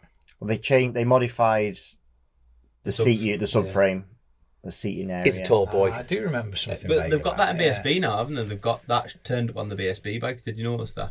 No, I didn't know. Yeah, it looks weird when you look at it, but it's like they've made a seat and then stuck the rear bit on. It's like really weird. Right. Bit like To lower the centre of gravity on but it? he wanted to be sat a lot lower in the. Aye, so they've obviously in the lowered bike. the fuel tank But and then I thought dropped that it was in. to do with the way he brakes. I think. Support, aye. I don't know. Very interesting. But in the Yamaha, it was the same. So on the Yamaha, you had a different seat to everybody else. He sat on the tank on the Yamaha. Right. The tank goes into the thing. Well, I just took the seat off and put some foam on it. Basically, Yeah. I know Bautista didn't have a particularly good run, did he, this year? No. Nah, not at all. Ed's gone a little bit there, hasn't it? Mm-hmm. Well, A few chinks when in the armour. your rookie teammate comes in and is as fast as he was, Yeah. because he was There's how many people have won their first ever World Superbike races? Not many. No. That was impressive as well. Wasn't Like super impressive. it? Yeah. Maybe Foggy or something. Yeah, I Would wouldn't have been even. like the only, and that's like going back 25 years probably. I'm going down longer. further down Trying the to grid think in my of- head as well, and like think of like stories from the World Superbike, and like Iannone, obviously, I loved seeing him back, mega to have him back because he's just even mad as with a all box his of frogs, Botox isn't in it? his Yeah. teeth. He was a good addition back to the Yeah, championship. He was. Petrucci at Cremona, Brilliant. something else there, wasn't he? He's just a proper I think nice bloke, isn't he, Petrucci? He's World like the crowd's Superbikes is favourite. like on the up again, and I Yeah. really hope that what they do is play the two separate. I'm because- definitely more invested in World Superbikes than I'm. I am now, MotoGP. and I'm massively. For This years, year, I was switched off to World Superbike completely. 'Cause I was like, there was a few years when it sort kind of the got- Johnny years, especially when it was Johnny versus Chaz, because it was kind of, I don't know, just Pull it closer. it was the racing was lacking a lot. You kind of knew who was going to finish where before you started watching Yeah. it, and then the personalities, shall we say, weren't that out there. Yeah. Now I think it's got a real good mix. Even my missus is like, "We're watching World Superbike tonight." I'm like, fucking yeah. I had heard a rumour that they were actually Love trying it. to sell World Superbike off. Yeah, I'd heard all about that. Well, There- I'd there's heard they were some- kind of trying to almost get rid of World Superbike. Yeah, I had heard on good authority that it was basically sold to another promoter, so they could concentrate on MotoGP, but some EU legislation basically that's stopping the sale from going through. God knows. So maybe it would be good for it to be separate again. I think because I think it's very much on the up. I do think it should move in they're not the same thing as MotoGP. No. And it should be held almost on the same sort of like regard, in my opinion. Like the level and the riders that are there now are so good, but the bikes are so different. Like BSB, World Superbikes, and MotoGP are three uncomparable, Yeah. totally different championships. Yeah. Yeah, I that agree. need measured in their own- silos. in- Like they're yeah. different.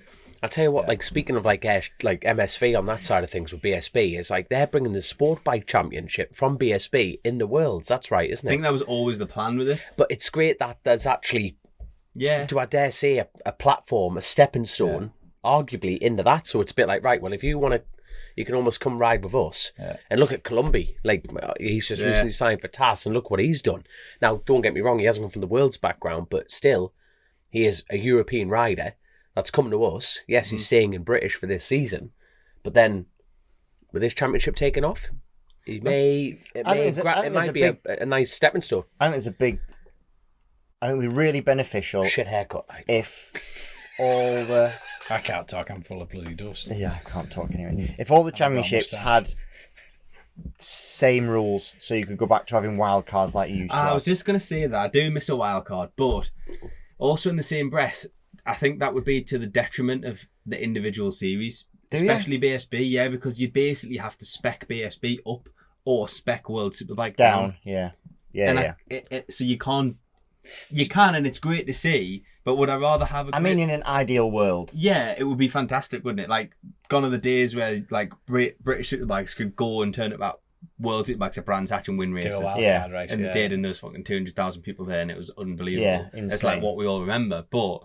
in the same breath, the level of BSB now is so high in all the series. Like, nobody, even if you look at the equipment people are wearing in, like, from F900 up to Superbike for the whole thing, like, no one's wearing an off-the-peg suit anymore. It's all, the levels just, everything's gone up. It's evolved. The whole... And it's because it's designed, really, to evolve as a championship on its own. It's not considered a feeder series, is it? Well, it shouldn't be, I don't think. I don't think it should either. But whereas we were just talking before about the conveyor belt of MotoGP, and they are feeder series, and I think that's a shame. I wish you had the days back when the 125 riders, you had specialist 125 riders, and they were happy at that. Yeah, that would be good. And they didn't want to go, I have to now go into 250s as it was back then. Like, there was riders that were like, no, I'm a little bike rider, and this is what I'm going to ride. Sebastian Porto on a 250. Yeah. Never went any bigger because he was just a Gabble 250. Tamashi, when he stopped riding, when he hit the age limit for racing in 125s, which was 38 or something, he gave up. Yeah, he stopped. Yeah, well, Cecchinello lasted a long time in one of them, didn't he? Just because he 125s, yeah, and 250s. So I think we do see it as this, like, a lot of these series are supposedly feeder classes, which in a way potentially we were just talking about. He's saying Toprak on a MotoGP bike, maybe he don't want to. Maybe he wants to be the king of what he's doing. Yeah. Like Johnny. And is that okay? But I always wonder why Foggy never went across. Well, why? That's what I mean. I think he did have opportunities, but missed the boat, didn't he? Because he did ride a 500 and put on the box, didn't he? Did a wild card. In theory, if they said, right, you can be Ross's teammate, Toprak, he'd have to take it, wouldn't he? Yeah, but that's not. No, I'm just speaking as I'm speaking as a racer to other racers, and someone said, "There's the opportunity, son." No, I don't know. I think at that level, it's different, isn't it? Because there's so many other things involved. It's like, for one, it's such a dangerous sport anyway, and he's at that level and achieved these things. So actually, he already stands out as one of the biggest talents in the sport. What's he actually got to prove? But I also think you've got a lot to lose more than prove, really. I kind of get that. It's not a simple decision. Something like that as well comes down to like a material attachment to it. I would want to go to MotoGP, and wow, I could be Rossi's teammate. That's it. I know I'm going to be second best and all the rest of it. Toprak's like the most humble human being in the world, and I think for him, he's dedicated to his craft, isn't he? And he's got Sofoglu there, who obviously his dad passed away. Sofoglu stepped in as like a bit of a father figure, and his mentor.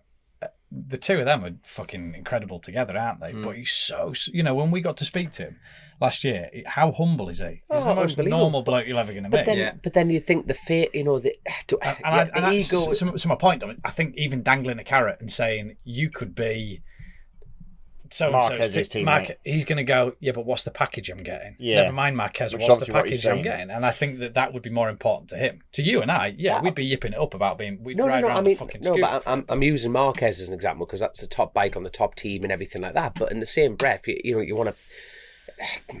Isn't that's a huge scratch to itch?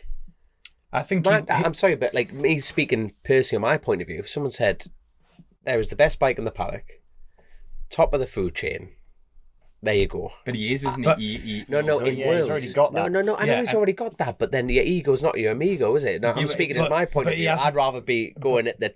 But he hasn't been offered the best bike on the grid, because if he was offered the best bike on the grid, I think he'd have gone. There's the answer. That was my question. Would he I take think it? Joe's saying he would take it. He's still in World Superbikes because, as you say, he hasn't had the right offer to make him go. Because had Yamaha put him a MotoGP ride forward at the end of last year, he would have gone. I think he would have gone to Grand Prix with Yamaha. 100%. 100%. I don't think Yamaha were prepared to do it, which is why he went to BMW.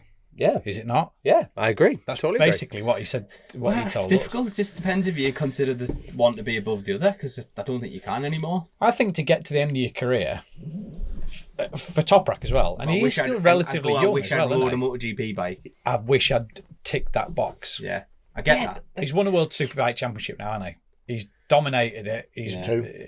But I think you could ask that question about Johnny Ray. Like, I think you can ask it more of Johnny's career. Yeah, because he could have gone. Yeah, he had options. Well, he did. He rode one for a bit and didn't do shit. He was very good on it, actually. He was very, very good. He finished 6th, I think, in Malaysia on it. Yeah. But even then, they were hopping him on a bike. Even in his autobiography, he was talking about, like, pretty much, not quote for quote, was like, don't crash it. But which is even better to finish 6th than exactly. That's what I mean. Did he actually have a year a year's contract offered to it? I don't actually, because I don't think he did. Yeah, and I think that was another Honda. But you've got to look back now and go like, does he?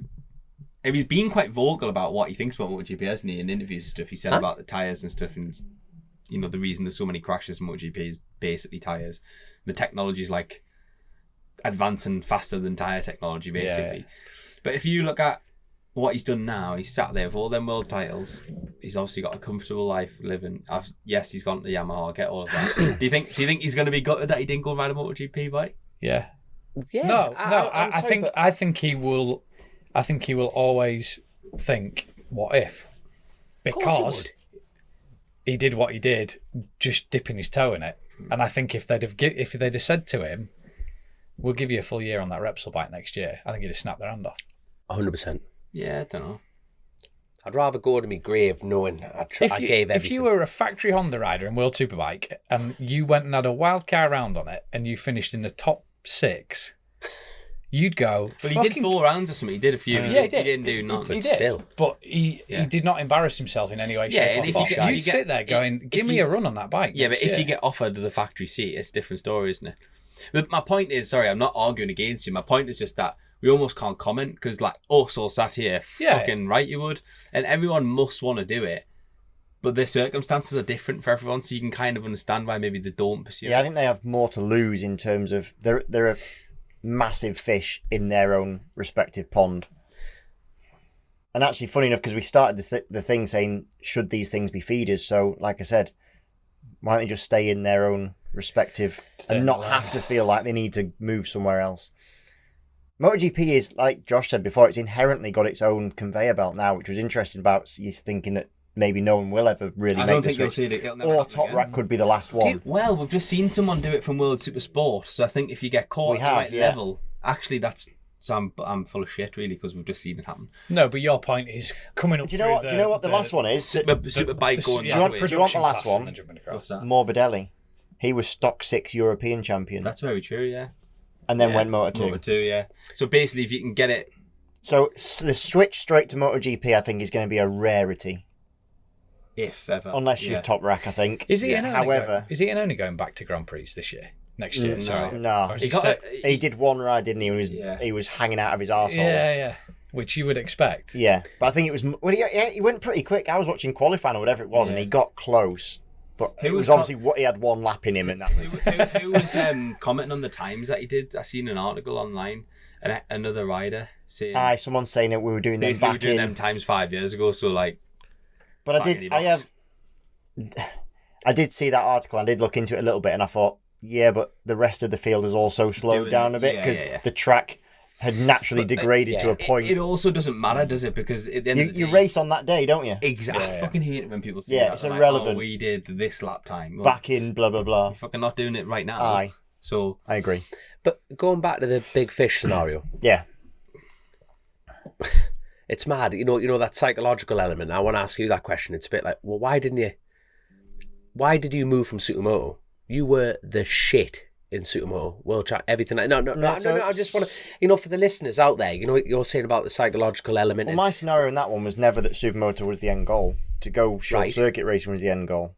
I just stayed at it for longer. So actually, I did move out of. Yeah, so it was always the plan. If you're going to talk a recent example, we did the pod with Kyle, and he's not moving up, and he didn't actually show any desire during the pod, did he? No. To move, because he went, well, I'm quite happy, and this 100%. is me. You know, like if I don't have to move or don't have the right opportunity, then I won't. I'm not bothered. So I actually find that quite a refreshing way of going about it. Yeah. He doesn't have to travel the world and leave his family and do whatever he wants. He can. The thing is, some people as well, they get to a point where they need another challenge for the job to be fresh, don't they? Yes. So they need to mix it up by doing. I'm trying something to think new, of an example, but Rossi from Honda dominance and saying, do you know what? Fuck it, that Yamaha's not up to much, but I want to be challenged. Yeah, I'm getting bored of this. So I think people make decisions on. 100%. It's like going back to what Josh was saying with the fact that it's comparative to what he wants. But, from the outside looking in through the articles and everything like that, he wants to be there. And you're thinking, but like you say, the last person to actually make a jump straight into MotoGP, the likelihood of that happen, very fucking Well, scary. the last person was Cal Crutchlow. I think you're right. There you are. Directly from Superbike, straight through. And even World Superbikes now, they went from Johnny and Cal. Unless you're going to talk really recently in test ride, or not test rides, but Remy Gardner's gone the other way, though, hasn't he? He came from. I suppose he did come from that way. Yeah. I suppose. Yeah, I'll give you that. He was already there. All right, I'll take it back. Earlier than that, sunshine. Stato here. No, but in all seriousness, even when the lads from BSB were going up to World Superbikes, they never went. There was very rarely they went straight into World Superbikes. They went to Supersport. Yeah, because World Supersport was World Supersport's actually a bit of a shame at the minute. I think British Supersport's better because World Supersport is a case of who's got the fucking most money to pay to ride. It's like there's lads paying ridiculous money. It's probably the most. I could go and ride in World Supersport tomorrow if I had €500,000. I won't say the name of who this person is. Can someone lend me €500,000 out there? But I know someone who's ex Grand Prix, only just, and I'm not saying what class, because I don't want to say who the person is.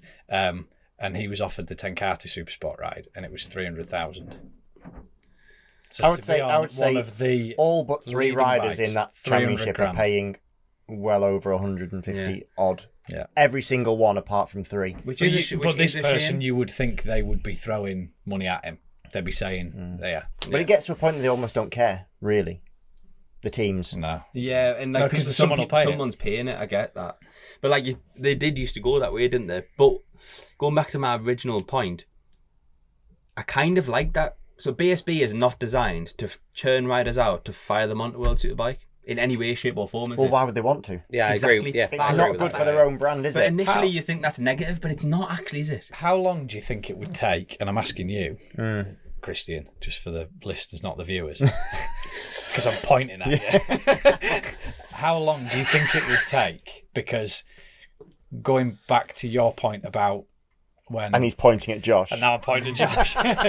Sorry. We need a narrator. The Christian subtitles. the Chris Walker and now he's doing days. hand Now I'm gestures. doing the Prime Minister thing. He's a cunt.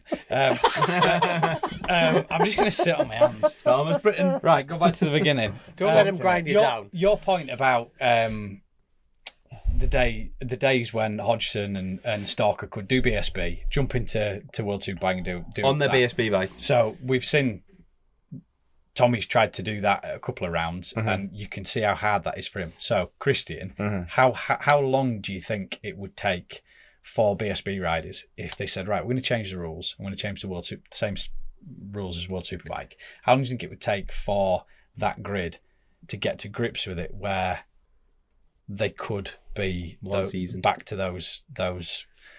How long would it take them to then be competitive? Yeah, if because they the went to bikes are Worlds? so different. I think the rules have moved on to a point that it's not just how quickly would the riders be able to adapt, but the teams and the personnel around them, because with electronics inherently becomes You need enormous challenges of, we just spoke about MotoGP and one bike's dominance. Okay, they've got the same electronic strategies across, but because we know everything has to step up. Tommy is better than running around at the back of a World Superbike grid. Yeah, 100%. Yeah, And he was on a World Superbike. He wasn't on a BSB and that's what I mean. So and Kyle. Yeah, the two of them. So we know already that those caliber of riders are more than capable of sitting themselves far further up those World Superbike grids, but they can't do it. Yeah. They can't do it. Because, and we see it the other way, don't we? Where they come back from World Superbike into BSB and can't get their heads around riding how you guys have to ride with them. So I just wondered, if BSB said next year, right, we're going to go World Superbike rules. Is that, I would hate that personally. I would hate it to go with those rules. I would. But I think it shows the disparity racing, and the difference. Weirdly, even if, let's say, all the rules were nearly the same across the board in all the different championships, you see it where a Japanese rider comes to the UK and apart from one or two, they really struggle. Yeah. And then if the British rider went to Japan, they would literally ride rings around you. And this all the same if you go to American, if you went to AMA, people have, I think AMA's seen as reasonably easy pickings, and I think you'd get a massive shock if you went there. We've just seen Loris Baz go there and he didn't walk away with anything. No, he won a few races, but he won one race. He won the last race of the year. They are. It says a lot. But do you know what I mean? And I think each championship has its inherent things. We've had Petrucci was the same. We've had amazing riders come into BSB. Yeah, and just been delivered. Like, the fuck is this? Yeah. And yet we then go back the other way and then the British rider goes into Worlds and races against that same guy and gets beaten. So I think it doesn't take much of a difference to make a massive difference, and it takes time to adjust and adapt. Doesn't mean that over time you couldn't become good in each respective championship. But I think if let's say that Kyle went to Australian Championship or German Championship or American, I think he'd be near the front straight away. But I don't think you go out and just absolutely blitz it. No. And that's our champion against their champions. And I just think you have to learn tracks and intricacies of the way, even the length of the races, even the timings of the day that they have their event. There's so many different things that you... Yeah. Everything, like the personnel, like how it's set up, everything, it's a big difference. I tell you what, one thing though, about talking about like feeder classes, and the class that's the closest to both is 100% super sport. So the electronics controlled ECUs now for the Gen 2. Yeah, it's the same. Worlds. It's the same in BSB as it is Worlds. Yeah. So the bikes are so much closer now. Yeah. They get a different tyre, I think that's it. I'm hoping they're different because World Supersport basically did BSB lap times around Donington, which is insane. They were like 2.5 seconds quicker than what British Supersport is. Could that be times? Really? I don't know. Honestly, it was insane. It was unbelievable. I think they're level. I think when with the greatest respect to people in British Supersport, there's a percentage of riders that are riding at a level and there's a big gap to the rest. Not in World Supersport. There's be interesting to look at a lot more of them that are riding at that level. Be interesting to see what Tom Booth Amos did last year. Because when he came back and did both. Yeah, because he rode the Gearlink bike, didn't he? But and then there was quite he rode the World Superbike. And he didn't clear off. But then Chanon Chu came and did clear off. And that wasn't a British Supersport bike. Yeah. Yes, not the best one, to be honest. That was interesting, that. But I tell you what, when you look at, talking about a little bit going into the next year, how all the news is coming out and everything like that. I was talking to Andy about this the other day. The amount of people that are going into Supersport class next year is crazy. We're putting a stab figure out there. There'll be 60, 70 people on that grid. They need to restrict it, I think, because... Are you talking British? British, yeah. They've hit the rules right, haven't they? But then at some point they'll have to drag it back and help out another class or do something, because they have a pool of riders, or there is a pool of riders, and they have to make people want to decide to go in an equal split. Yeah. And if one championship is too good... Like BSB now, the Superbike class at the moment is kind of like walking a bit of a tightrope, I think. They're down to a certain grid number, which is okay, it's fine. Certain bunch of riders. But it's a certain bunch of riders. And if a few went away, because the rules changed and it became a little bit less feasible for whatever, and it doesn't take much to tip the balance. No. You lose 2 or 3 trucks out the paddock, you've lost 6 riders potentially, and then actually you've got a super empty grid. But then you've got a class of 60 or 70 that want to do another class. But the amount of Superbike riders... The championships are always walking a real tightrope, I think. But then it can't be easy. Yeah, none of it's easy. But even within Supersport, you got the Supersport Cup, so you can do 8 or out the 11 rounds, and that's like making the grid so much fun. And I completely agree with you, Josh. The grid this year What's has the been difference class. Between Supersport and Supersport Cup? Just the rounds. Excuse my ignorance. So there's actually no difference with the bikes on that side of things. So there's no hindrance against the bike. So I could go get if I had the money, I could go buy Jack Kennedy's 600 and run that infrastructure. But then I pick my 8 rounds at the beginning of the year. So it's all on a point scheme. So say so it's all like it's just a so cost-saving thing. It's just a cost-saving thing. You do eight instead of 11 rounds. 100%. But it's like, but when you think about the amount of teams now, like Rapid Honda, who were in Superbike last year, they're going in the Supersport, running Owen Jenner, and they're running. Oh, that's terrible. That's the name that he's running in Supersport Cup. So there's an opportunity there to have a double stab at championships per se. On that side of things, but it is amazing how many people are entering that grade.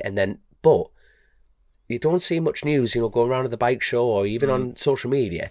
You think last year or the year before, people were standing on their feet going, "I'm doing stock 1,000 next year." Yeah, but But again, that's because that was a conscious decision to change the hierarchy of the races. So about 5 or 6 years ago, the hierarchy switched so that it was BSB stock 1,000, and they put stock 1,000 at better time slots in the day. They made it more enticing to go into that championship, and then that became oversubscribed. And they then moved that a little bit and went, right, okay, that's not the way we want it to be. And at the moment, I know that the way they want it to be is that it's the proper British championships, of which there's Superbike, Supersport, and Moto3, or whatever it's called. Well, it used to be 125, wasn't it? But it'll be Sportbike now. But to finish off World Superbike, has anyone seen it apart from Toprak winning? Because I'm gonna go for him again next year. For next year? Yeah.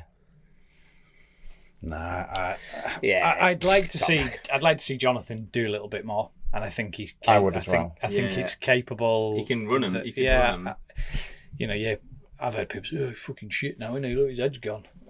You can't be a 6-time world champion and you forget over winter how to ride it. There's more to it. So I'd like to see Jonathan running back in the top 3, top 4. It's almost a shame we couldn't see Jonathan on that Bermuda. Yeah, good. I think that bike will be mega. That bike will be mega. I like seeing Johnny on the Yamaha, and I think it'll come good. I think he suits the whole Yamaha fold. Like, I just think he'll be good. I do think he could be closer, and I tell you who, I just think Boulager could really. He was super this year. He's done his apprenticeship now, he could win. His apprenticeship year's out the way now. Yeah. Isn't it? But he's none of us the think lap time he did at Bautista Jerez was fucking ridiculous. I think Boulager. I don't think you can say he's done. I wouldn't say he's done. I didn't mean done as in done. I just meant not going to win a championship. Nah, I don't think he will. No, I think there's faster people now, and I think Boulager, his teammate for one. And we've got Vickers moving into it. Yeah, he's gone well. In fact, I hope he does. I really hope that he does well. Like, he's on what seems to be a better package than what the other Brits have gone up on. Yeah, well, we've had obviously Brad and Taron. Yeah, Taron's continuing. Brad's obviously coming back, but yeah, they didn't have a fair stab at it in any way, shape, or form. Not on the best bike, is he? But no, getting better all the time. But Ryan, I think, has got a very good opportunity in front of him, and going off he's only had one test, but it was pretty impressive. Definitely.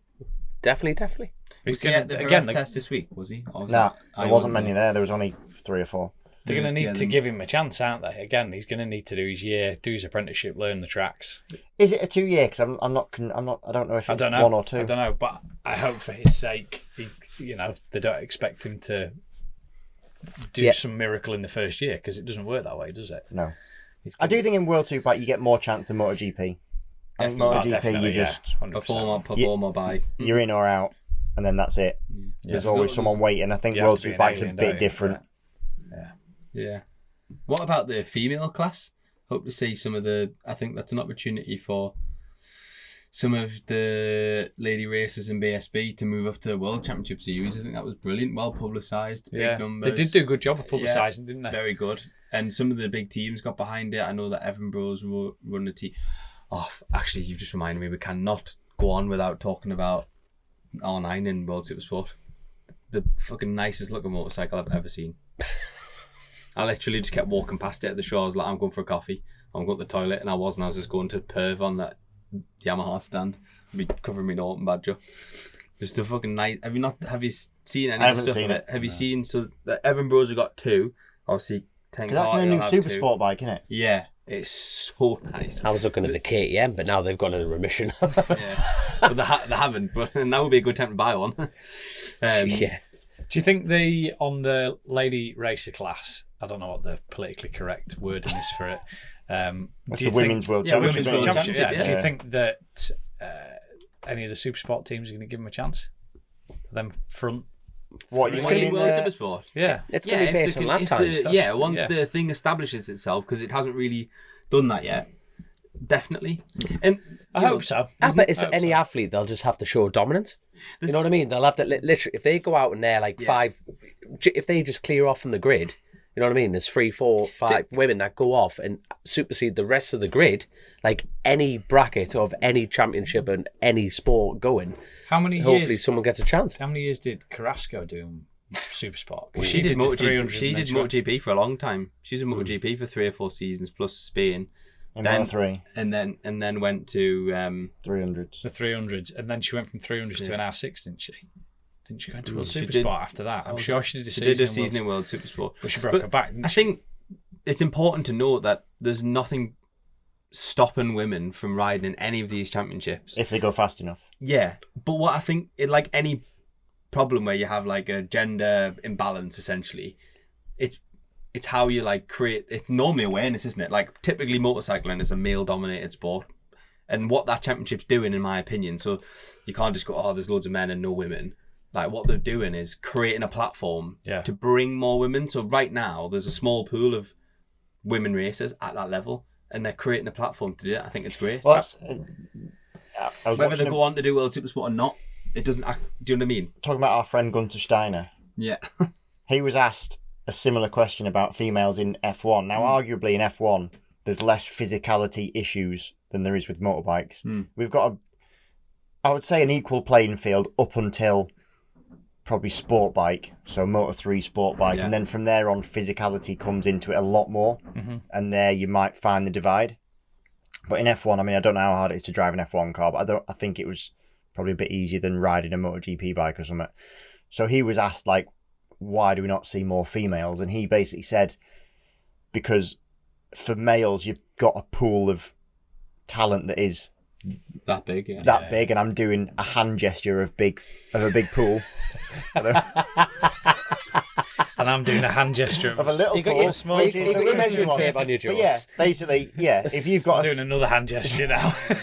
So you've got less chance of finding someone because they might not already be in that sport or whatever. But I do think there's never been... in another way, I've always thought, not talking about women or out like that, but like, I've always wondered, like, if the fastest ever motorbike rider is like, served me at the checkout when I went to the supermarket or something. And he just doesn't know about it. He never had the opportunity. But I don't think... And he's there with this talent. And he's just going... Christine's now doing steely eyes at Dom. I'm the one serving him at the counter. Yeah, and could I have been the best ever checkout attendant? Definitely. Not a fucking chance. Not a chance. You'd be fine. I'd be Aldi. I'd be full-blown Aldi. Do you know exactly Chuck them all out you know what he would do? He'd be shouting at the people in the queue going, stop fucking putting it on the things. he'd be literally like this. Boop. Someone's hungry. Boop. He'd be the commentator. He'd be like that. Fat bastard. Somebody uses posh toilet paper to wipe their ass. Well, someone's having a good evening. But I think there's never been a better time to be a fast female on a motorbike. Because as you say, the platforms are there. It's just good that that's happening. I think same in any industry, like, it really bugs me because they're sort of always focus on the negatives of it rather than saying, well, actually the reason is that there's no encouragement at a young age to get people into this or to do it, or I've joined a new cycling club, right, and there's 50% women, 50% men, and it's only a social on it. There's two different types, but the one we go to on a Sunday is like a social called the Coffee Club. Tell me about this club you've joined. Yeah, because you're too fucking quick to come. So it's called Outlands. They're based in Chesterley Street, and it was absolutely lovely to hear. We went out for the group ride and chatting, and some of the girls were saying, oh, like, this is the first cycling club we've came to because all of the other cycling clubs are basically male dominated. Yeah. And it was that intimidating for them to go. So I think I could understand it's good that there's... Well, it's that thing about getting into another corner of the market that that's not being involved. Yeah. There's a whole group Yeah, of yeah. people there. Like 50% of the people. It's not. more or Well, less. about with like- that, yeah. but with the bike racing, there's a No, but I mean that's an untapped in the bike racing. yeah, more or that's less what is what I mean. Yeah, And they it's think a it's huge good. group of women sat there going, "Well, I'd like to do it racing, but Yeah. it's not accessible, or there's nowhere I can do it, or Or I feel intimidated. I feel intimidated." Yeah, And I don't think that actually our sport can. Yes, I appreciate there's different physicalities between men and women. That's science. I get that, but I don't think that if you wanted it and trained and applied yourself enough, I don't think there's anything stopping a woman from being as physically fit as a man in our sport. To be honest, There's in AMA Supersport there is an incredibly fast young girl. I think she's only 16 or 17 On the Ducati. on the Ducati. Oh, jeez, she's fast. What is it? oh That's yes, terrible. I've seen her. What She's is her what's his name? team's on a yellow Ducati. PJ Jacobson's team. Teammate. He's a And big it's- fan. yeah. He's a big fan. She's unbelievable. So, She can pedal a bike. Do you know what I there, mean? like- Like I think that it's possible for. and she's young, so also in terms of physicality, she hasn't developed as a human anyway. Yeah. You know, like a 16-year-old boy is not developed fit as a man, physically. like, is yeah, what I mean. do you Or think 17. that for her? I know you mean as well, because It's really bugged me. terrible. I That's don't know gonna- her that name. name's gonna bug it. do you like- think Let's go. then the next step onto 240, 230 horsepower superbike, that's when the problems start from a physicality I do think point of view. physicality, there's a point where But if it she gets starts more training difficult. now, And I think there's a... You're It's down science. It's that like horrible it's current- science. Yeah. You can't say it because you just get ripped to bits. No, don't you? no, But, no. but, There there's, is, but, there's but there's truth no to it, reason yeah. why she can't ride a bike around a track as fast as a bloke. Yeah, because the level If of you know what I fitness mean. required Yeah, is yeah. not something that's been. You can achieve that level. Yeah, Like, I think you can it achieve doesn't that mean level. like so. Christian's fitter than I am, but it doesn't mean that we could not both be at a level that is required to do a specific thing. Do you know what I mean? Yes, he could probably run faster, but it doesn't mean that. We're lucky in bike racing that it's got a good mix of skill and physicality and mental aptitude, and we've got a good mix in racing motorbikes. It's not running or cycling that's physicality. Yeah. It's not darts or snooker that's skill based. Do you know what I mean? It's, yeah. We've got a mix of everything. And you look at all the injuries that people ride with that are, if you tried to do any other sport, that injury would stop you doing that sport. Yes. Kayla. But we can. Kayla Yakov, that's it. And I'm sure she's had a few podiums this year. She was in her very good, yeah. debut Did she win a season in race? Supersport. Don't had a podium. I've seen think it she's had on podiums. social. Yeah, definitely. Anyway, yeah, Should we, quite move like on that to, championship. should we move on to BSB? yeah, crack on. Let's pick on him. Go for it. FS3. Where's your green trainers? Oh, Yeah. Well, before we No, do let's talk what, about let's what talk went about on. the championship before we talk about. I mean, we kind of did. It's What what he's he's doing. he We is did the championship. with the Kyle thing. We did the whole last race, but like, what an end to a season! I was injured watching it, and I didn't want to be injured watching it. However, of all the races I could have been in, Not involved in. not involved in, and watched and on site watched. Yes. I was sat in the pit box, and I didn't really need to watch the telly to know what was going on, because the atmosphere and the crowd oohing and ahhing and Yeah. It was whooping and unbelievable. hollering and doing whatever other things that crowds do was it was unreal. phenomenal, wasn't it? It was Wait, phenomenal. Yeah. Unreal. Like, you got to take that back. The crowd's never done that till last. But they like, last did, season, no, but yeah. no, but this like that race, and it Fantastic. just ramped up and ramped up and ramped up. It just turned Atmosphere up. wise, And, it was like it was the only time I've experienced that atmosphere since Tommy and Hopkins at the event. Same thing, and I would say it was. I wasn't there for that one. So. It was a better. It was a better last lap.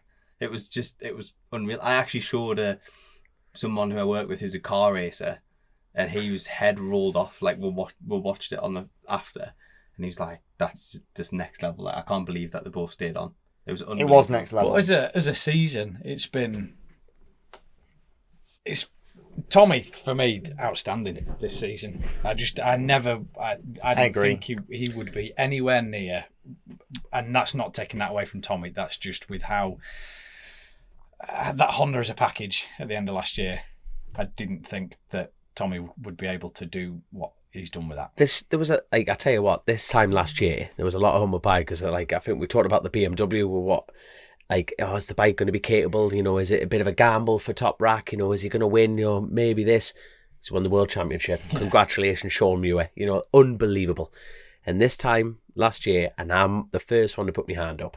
I think everybody Honda took Honda took too much on. I'm not just talking about Tommy. I'm just talking about Honda in general. Just took too much on. We were laughing about how many people were going to be in. You know what I mean? Team, It was like it was half the paddock and the team at that point. You're thinking this is not going to work. There's too many chiefs in the tribe. Well, I'm the first one to say congratulations, because Jack Kennedy won the 600 and Tommy Bridewell on that Honda could have Ducati, could have very well won it. A point. And you just think fair play, you know what I mean? There was a point in that season where I thought Kyle's lost that. Yeah. Do you know what it is? About 4 rounds to go. He'd had a few sort of. There was a defining moment for me in that championship, and it was the last race at Alton Park, the wet race when he came from way back. He put the hard wet on. Yeah, and then went. But and before that, there was a lull, wasn't there? Where I just think he didn't start off strong at all. No, but he's been consistently. He started off very weak, and then whatever the stat was, he won 7 of the last 12 races. No, he was top 3. He was top 3 at the first round. He didn't do. Honestly, if you look through, there wasn't a lot of but he wasn't good results. He wasn't like horrendous. I think he was down to about 5th or 6th in the championship by round 2 or 3. Yeah. But do you not just think it was like a different Kyle? It was a different Kyle, and yes, I agree about the Alton race, but it was also defining because Tommy crashed on the first lap of that one. Of the other race, but he didn't need to. I meant as Kyle in general, not just his season, but like as a rider, not just think it was like a.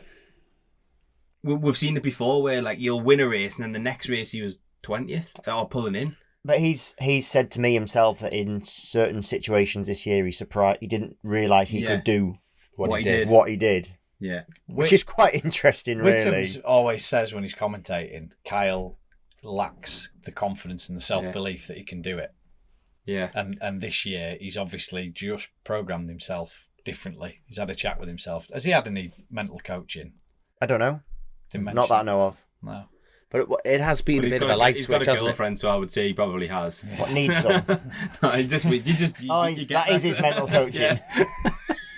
You just do, don't you? You're getting married, Josh. I'm really sorry, I'm really careful. But I tell you what, Kyle's not going to have it easy, mind. Brad Ray, teammate, OMG, he's coming back. Yeah, it'd be interesting, that, wouldn't it? Yeah, it is exciting. That is like, okay, right, let's pretend to be Brad. Full of confidence, not full of confidence. He's been on a team. I think he's rode incredibly well, considering he's missed a flyaway rounds, and he's had, was it 2 seasons of that now? Yes. Yeah. 2 seasons in Worlds, you know what I mean? It's like he's been at that higher bracket, riding totally different. That goes back to that thing that I said to you. I'm pointing at you again. I'm sorry. As long as you're telling the audio listeners, it's fine. About the. That's why I fooled my arms, because I'm a hand talker as well. I'm a hand talker, Joe. What I was saying about he's spent 2 years now, and all right, he didn't do the full seasons, but he spent 2 years riding bikes that are set up completely different. Yeah. And he's going to come back and he's going to jump on a bike with no traction control.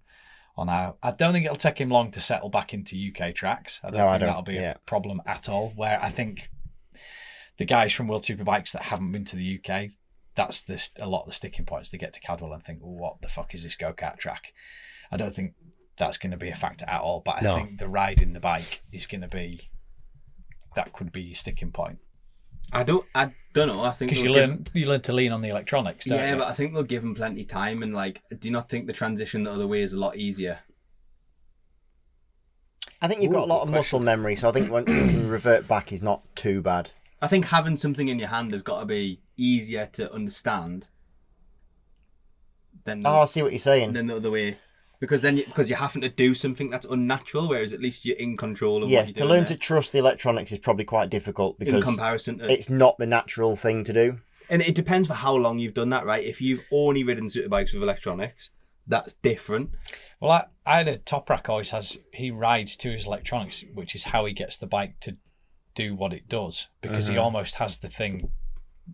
It's going, well, am I stepping in or not stepping in? And he's almost able to trick the electronics, where someone like Sykesy used to be all on the electronics. Well, you used to see the hand flick. You would just watch his arm go flat out. But yeah, on that one, I have spoke to someone who's seen the data of Toprak, and he rides. The traction hardly ever comes in, and that person's also seen a lot of other data from a lot of other riders in that championship, and they're leaning on it quite heavily. So it's interesting. But I hope for Brad, and I hope for the championship that he's able to get straight back into it, because it's just another one of those BSB. I think he'll be straight back in and straight to the front, really, straight to that front group straight away. I don't see there being any lead in again or anything like that. And just to complete the trio of OMG Racing, thank you for sponsoring the podcast yet again, just chuck that in there. But Joe Talbot, nearly winning Stock 1000 Championship. That is some ride he had at the beginning of the year. Like beginning of the year, struggling away and just chipping, but he nearly won that championship. How do you think he's going to fare in his first year? Because Alan's a full believer in the 2 year. Yeah, well, I was just going to say he's gone to the right place because, as you say, Alan, that's the thing. They don't get long enough, do they? They come out of stock and then they go, well, he won the stock championship, so he should be running top 5 in BSB, and he's nowhere near. Give the lad time. They've got to have the time, haven't they? So based on a guess, with the depth of field that we've got in British, because at a guess. We're not going to hold him to it, you know what I mean? This is the spitball show at the beginning of 25, you know what I mean? Hit a few. Look, I think Max Cook's got to be his benchmark. What Max and Nesbitt? Or? What Max did in his first year. Oh, I see. Yeah. I think very interesting. Because he was generally considered to be outperforming what people expected of him. And, But Max came from a championship with even less... I don't think similarities. Yeah. So it's probably harder for Max. Yeah, so I think that's don't disagree with that. But that's got his benchmark, hasn't it? I think if he can hit some top 10s and regularly top 10s is the points is the thing, isn't it? He's got to be realistic. If he can aim for top 10s. I think it's really hard to say, because if the boy finished his first race in 15th, it wouldn't be bad. That'd be outstanding. If you finished, like, the top 12 can be covered by like half a second. That's ridiculous. It's like so close. And if you think of the names, like, let's just go through a rough grid of who's going to be there. So Kyle, defending champion and multiple British champion in other classes. Brad Ray, ex-champion. Glenn Irwin. Josh Brooks. Yeah. This fucker. Lee Jackson. Who's he? Yeah. He makes it too for the guy that makes it. Did you hear that? His teammate. Yeah. Haslam. Danny Kent. Yeah. You're like, fucking hell, it's just a grid of doers. And you think... It's a grid of doers, honestly. Like proper grid of doers. To say where he should be or where he's going to be it's almost impossible, because I know, having been in that championship for a long time, and I think it gets closer and closer every year, if I'm honest with you. And then, you have a slightly off weekend and it just sucks, because you go a long way down the order pretty quickly without doing a great deal differently. So I don't know where he'll end up, but he's coming in, Toddy's coming back. Yeah. Yes, FHO, yeah. What's his chops? Who was quick in Stock 1000 at the...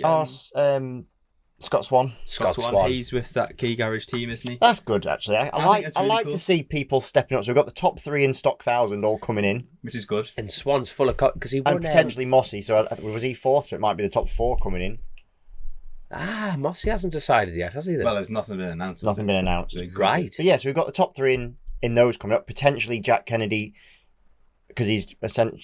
I think he's got an open option of doing Superbike or Supersport. He needs to decide, or they need to decide between them. So potentially you've got the Supersport champion and the top 3 in Stock 1000 coming up, which is pretty cool. And then also you got Tass going to Ducati. Yeah. That was a bit of a left hook, wasn't it? Yeah. That was a bit. No, not at all. That was like when I picked up my phone that day, I went, "What the?" I'm quite excited to see it, and then I am. I tell you what's mint as well. There's some good teams in Supersport, which I love seeing. I feel like years ago there was a real lull where there was like 2 decent teams and then just all privateers. British Supersport kind of did what World Supersport did at the same time. It had that big dip of like, it was just I'm not sure what he's doing, to be honest. I was thinking about Supersport. I couldn't listen. I didn't hear anything I didn't know for the last 30 seconds, because he just grabbed the handful for our audio listeners. But then, like, looked me in the eye while he was doing it, digging away at his crotch. You're not going home. As long as it's you that gave me the itch.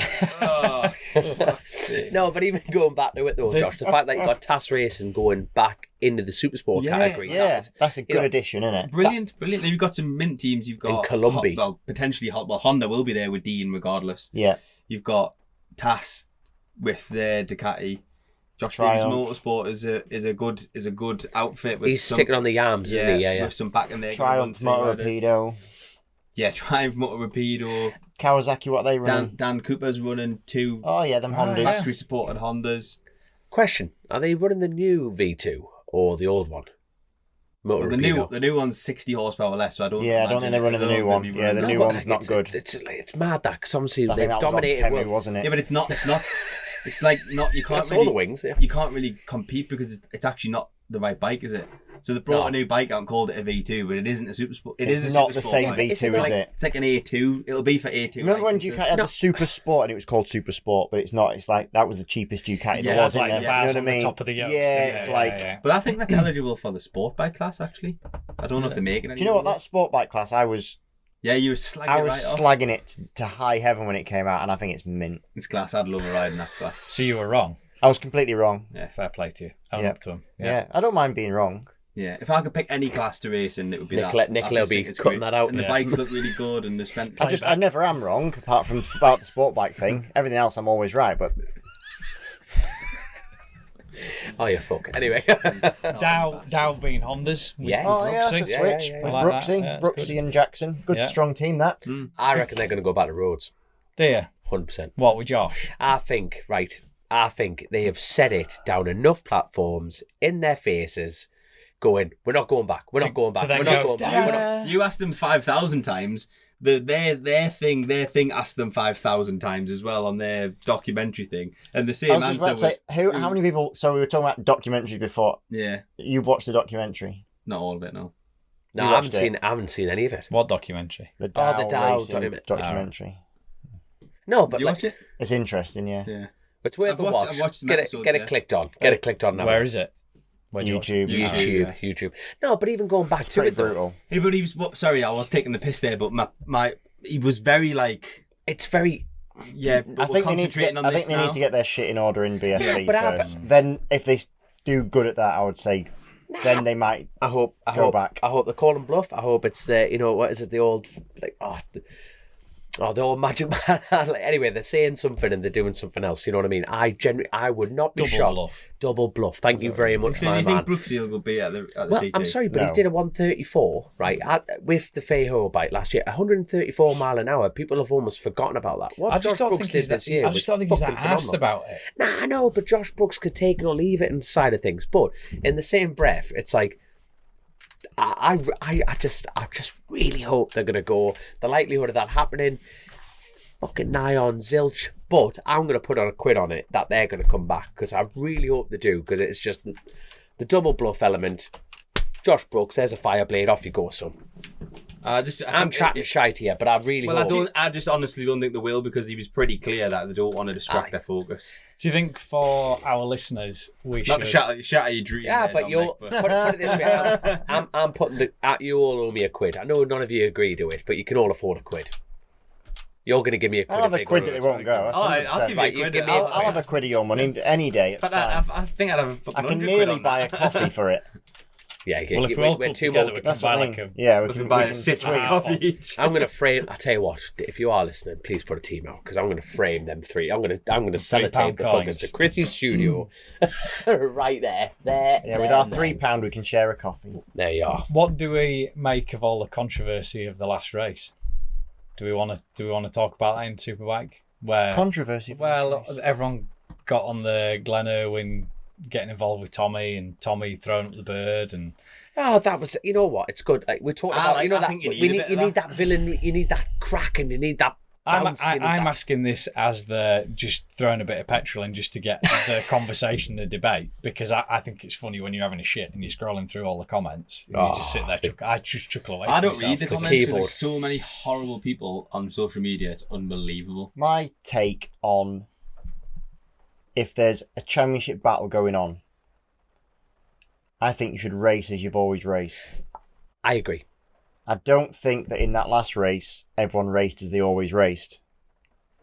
But I just think you should always race the same. If you give them their own space, I think that's not racing as you always raced.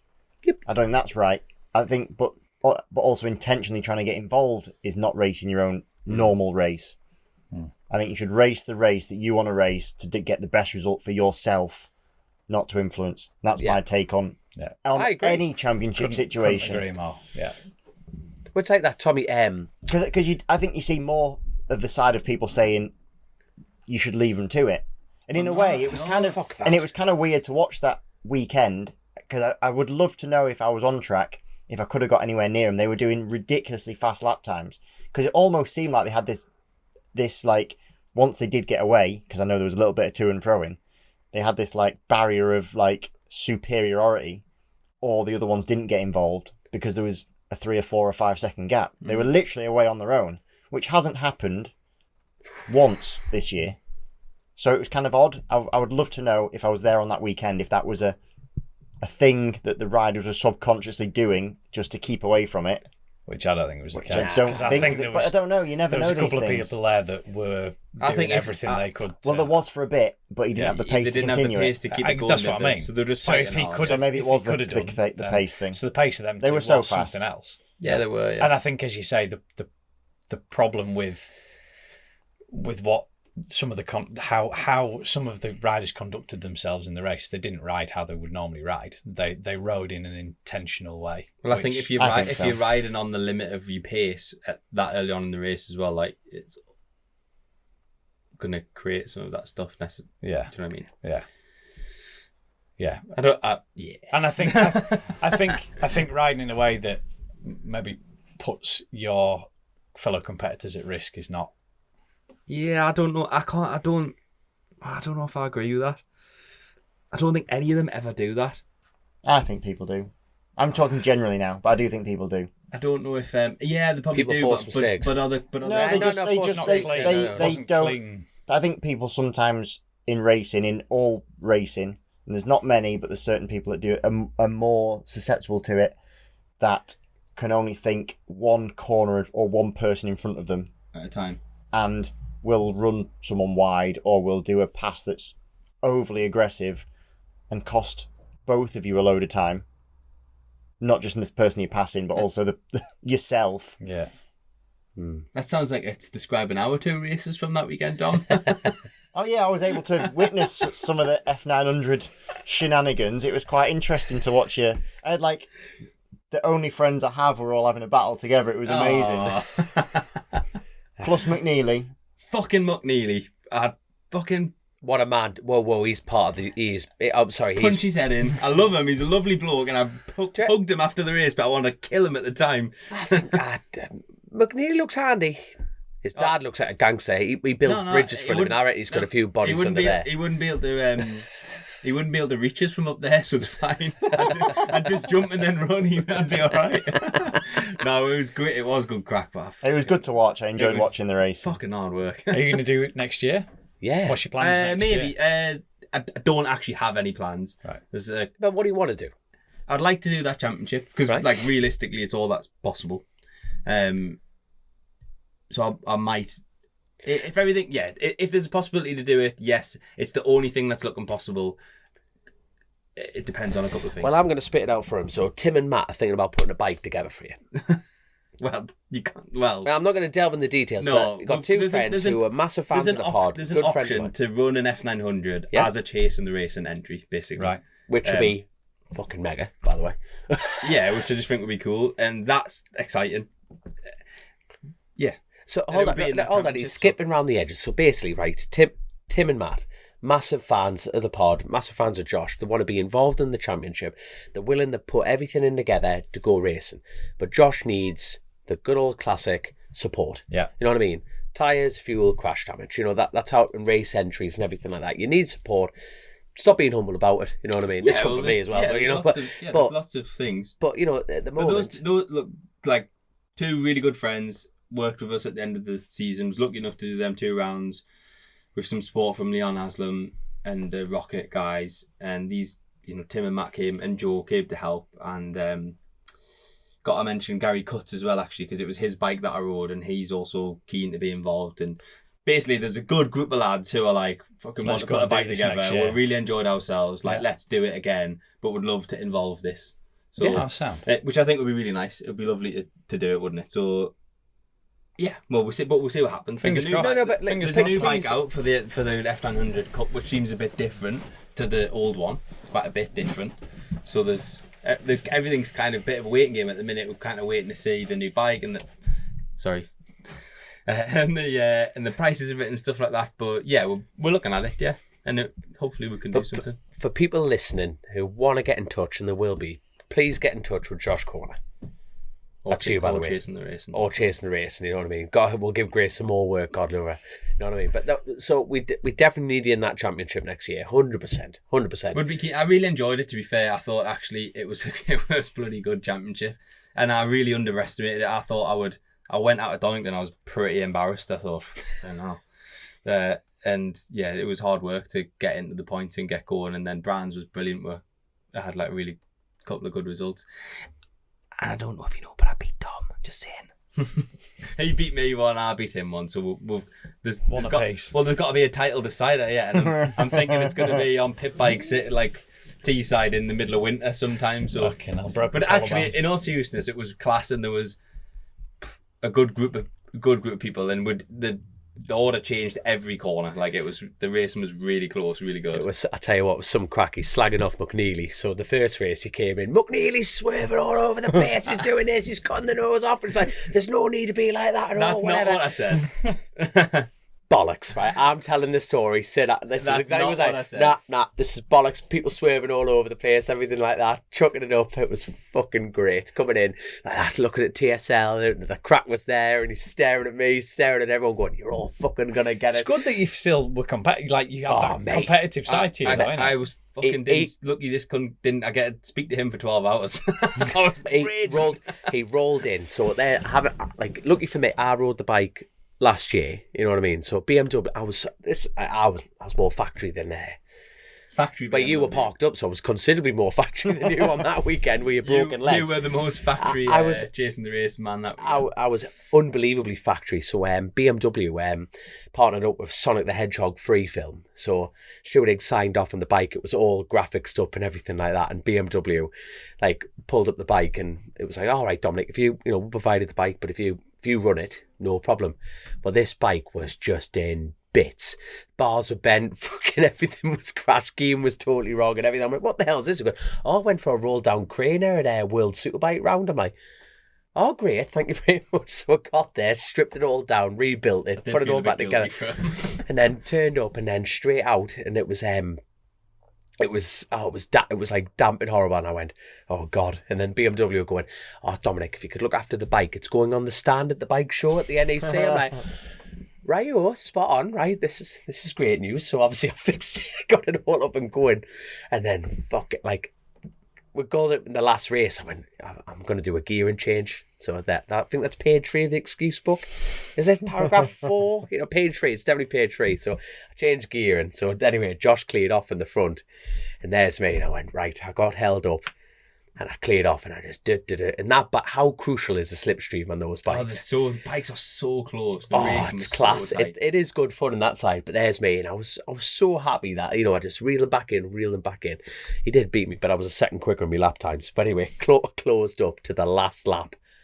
I have never seen anything more glorious than Josh Corner wanting to go for 5th place. I have never seen anything like it. Right, this theory of swerving all over the place.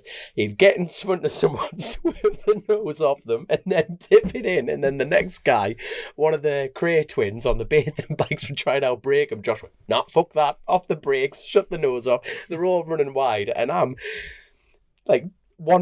3 places behind you going, I'm proud of you. Mate, the tears I'm like, that was, mate, I have never seen hunger like it. Your levers might as well be red. You were absolutely biting on the spot. The front's chattering all over. Let me finish. We haven't got to the last lap yet. So anyway, we're coming on the last lap. He drops 2 places, and I'm right behind him going, I'm fucking having you here, Corner.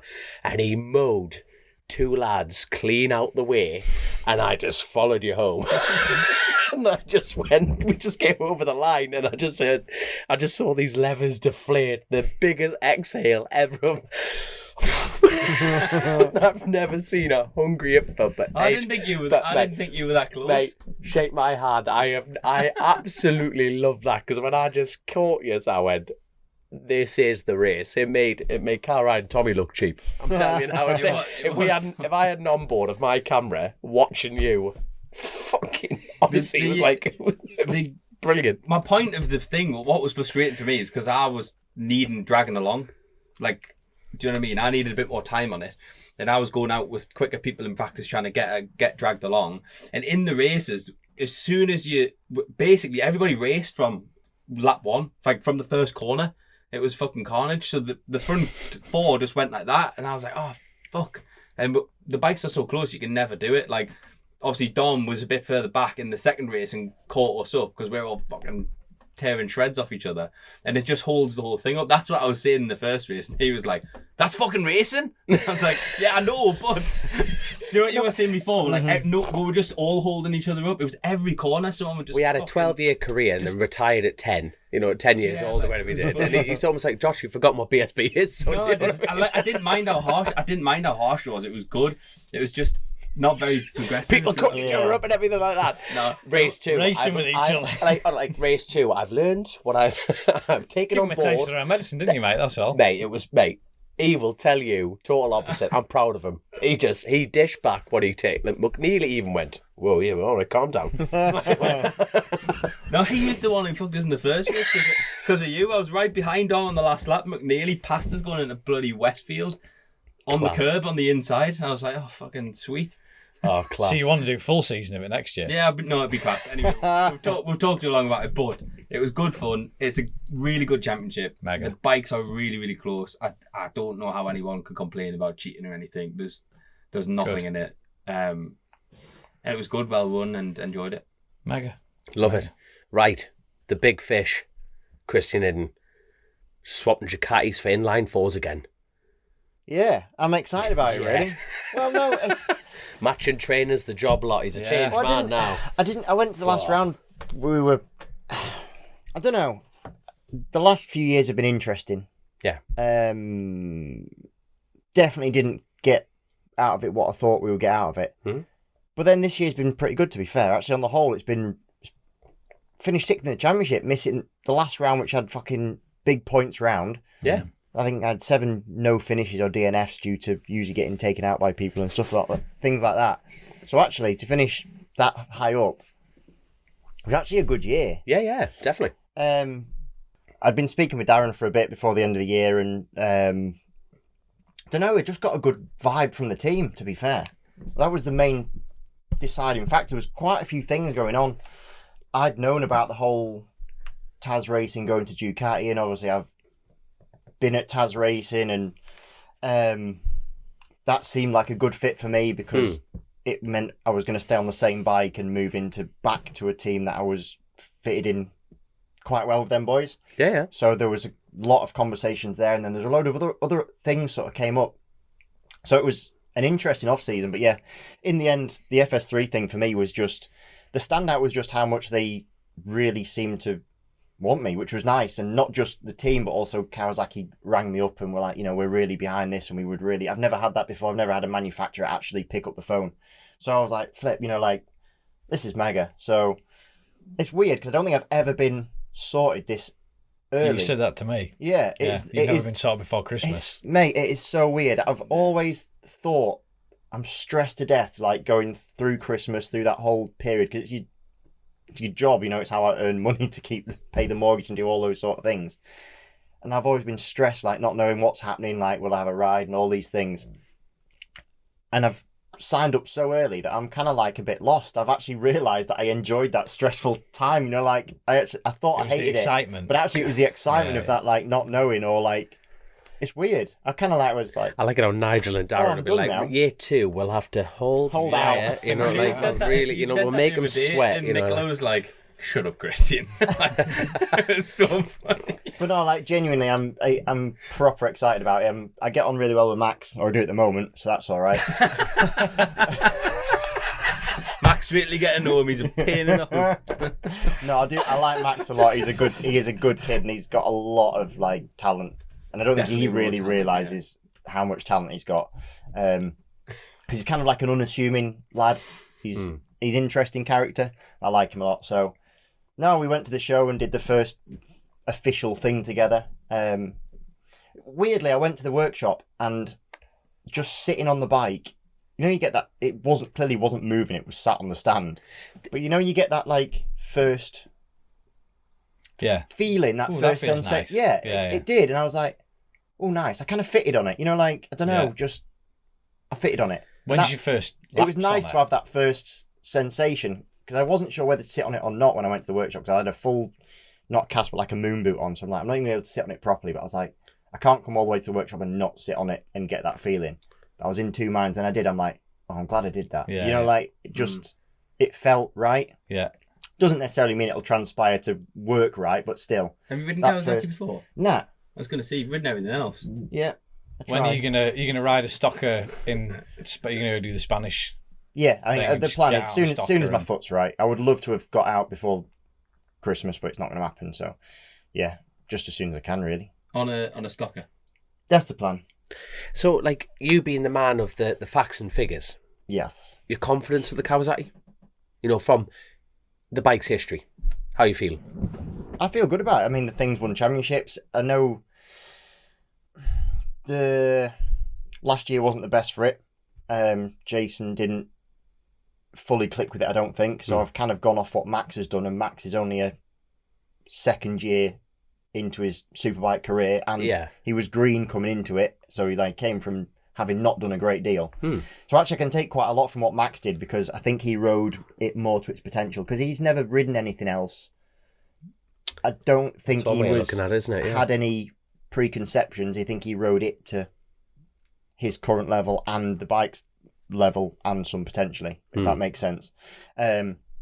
Whereas maybe other riders who've jumped manufacturers might have an idea that if it's not exactly how they want it to be, then they're not going to ride it at their 100% until it becomes how they want it, if that makes sense. I suppose when you look at Jason, an example, he rode Yamaha for a long time, and then he's trying to turn the Kawasaki into a Yamaha. That's one way of looking at it. And then I'm also looking at what Alex did at World Superbike, and yes, we've spoke about how different they are, but in terms of electronics and stuff, but the chassis they're the same parts. They might be settled very differently for the different tracks and electronics and stuff like that, but all the bits are the same. It is a capable motorbike. Because Jason did win a race on that, didn't he? He won at Donington, didn't he? He won at Donington, and then you look at using Storm Stacey as an example. What he's doing in the wet. Yeah. You know what I mean? The bike is capable. But I think as well, it comes back to the fact that the rules in BSB mean that any one of those manufacturers are competitive. It's not like the championship lends itself to the Ducati's going to run away because it's Yeah. And I think you've got a good team around it as well. Have you got a new crew chief and stuff then? We've got the crew chief who was in there already. So you've got Jason's crew from last year, basically. I don't know exactly who had what last year, but you've got a Kawasaki experience. Have you got his fluffer? I've not got my own fluffer yet, so if anyone listening wants to be my fluffer... I'll be your fluffer, mate. I'll come fluff you. You have to keep the moustache. The pointed role is gone. I thought I'd already signed the contract. Oh, I'm going to get so fluffed. I've actually got evidence of him signing it in Starbucks. So, but for the people listening, riding the Kawasaki, riding the Ducati for so long, the engine characteristics, everything like that. You tell us and the listeners, what's it? Are you apprehensive about going back to an inline four? Do you feel like? No, I mean, I had clearly there's going to be an adaptation, but I've done in the last 5 years. I've done 4 on a Ducati. I had a little break in between when I rode that Suzuki, so again an inline 4, and I don't really see there's going to be too much of an adaptation to take place. I think you get on them and No, it's clearly bikes ride differently, and I think as riders we're all very good at actually going on and understanding quite quickly and quite naturally how to get not the most out straight away, but certainly get to within a couple of percent, and those last percent are always very hard to find. Yeah. But certainly I don't see there being a big issue with getting very near to the limit. The rest is then... Because with the Ducati last year, you had... Which tyre did they take away from you? Last year they took away the softest option. But that... And that created a big... more difficulties for certain bikes. Which would be the Ducati. Would be the Ducati and the BMW. Yeah. So it's now, am I right in saying the X is... That would have been the X tyre they've taken away. Yeah. Now that X has become the 0 for... I'm trying to think how Pirelli do it. It's kind of weird because Pirelli They're constantly testing, even at brands that were going around doing like tyre tests. And would you have been a part of that tyre test? I would have been, but obviously I wasn't there. Spuffed, aye. Yeah, because Chavi did it. So, yeah, the new tyre, I think, I don't even know what the proposal is at the moment, but the new tyre that's coming in is supposedly a mix between an X and a zero. Right. But no matter what they do with the rules, there's always going to be winners and losers. And it also doesn't matter because everyone's got the same tyre. It does matter because winners and losers does matter. Yeah, it does if it makes it worse for one for another. But what I mean is they're making a change again for this year. No one's actually going to know that. Not really, no. If it's a different tyre. Question: do you test them tyres at the tests, or do you actually go, this is a controlled tyre on race day in Superbike class? How do you mean, mate? So, the official tests. So, is that the first time you get the tyre to run for the whole season? So they did at Brands at the last round, they allowed the highest placed of each manufacturer that couldn't win the championship was allowed to go and test the tyre. They had an hour or half an hour to themselves to go and just check feedback, basically. So I think Danny Kent rode it on the Yamaha, Chavi rode it on the Ducati. Did Andrew maybe ride it on the Honda? And, whoever it was, Jason or Max rode... Oh, Jason was injured. Max rode it on the Kawasaki. So each manufacturer got a chance to test this new tyre. Yeah. And then give feedback. The feedback doesn't necessarily mean you've got any say in it, but you can at least feedback and go, this really did hurt us. Or you would be silly to say this was really good for us because you would try and... That's the interest, the cloak and dagger part of the sport, isn't it? People just from the outside looking in going, oh, they've obviously, to be blunt, from the outside, it looks like, oh, together, they've obviously testing these tyres, all their feedback's going into a pot, and why would they make a shit tyre?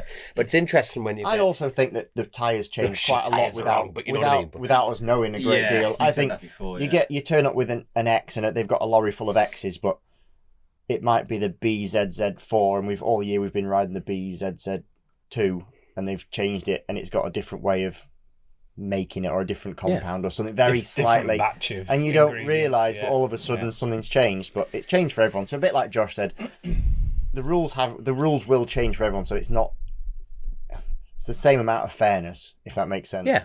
I don't know, I've not heard yet any, because we do have balancing rules, so I don't know if anything's going to change in that respect. It is a bit of a shame losing the tyre. I mean, I'm sure it makes the job easier because it's like, well, that's the tyre choice, you mean? But actually, I'm terrible for that. The tyre choice. Is it a choice when you've only got one? Well, it's not anymore, is it? That's my point. But is any other... Okay, obviously the tyre element, but... Any other changes in the rules? That's what I mean. I honestly don't know. I don't know what. There's nothing to change with the showdown, not a showdown anymore. Point change. It hasn't actually been anything. Well. Don't you think? I liked it, yeah. I think it worked well. Yeah. It's like not a showdown, but a showdown.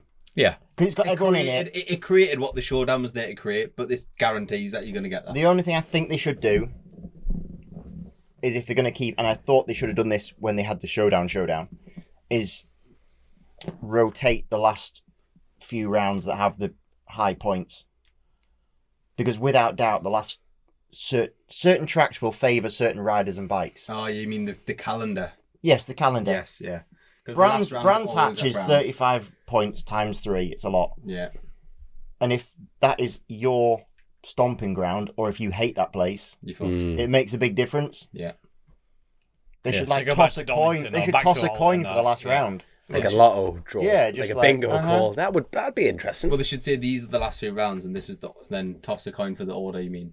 Yeah, something like that. Yeah. It would add a spectacle, wouldn't it? If they pulled the rounds out. They could do that, like they do when they're picking. What they do? It's football things they do, don't they? Aye, they could do that. You know what I mean? Have Higgs in the team just pulling out. That'd be interesting. Yeah. Well, there you are. Hopefully that comes to place. But it won't. But I just think. Imagine if it did. It'd be class. Chasin The Racing could even host it. Oh, maybe. What, the ball pulling? The ball. You could. He was doing that before. He could, but he couldn't be mic'd up, could he? Can you imagine that? He's actually done stuff for Eurosport as well.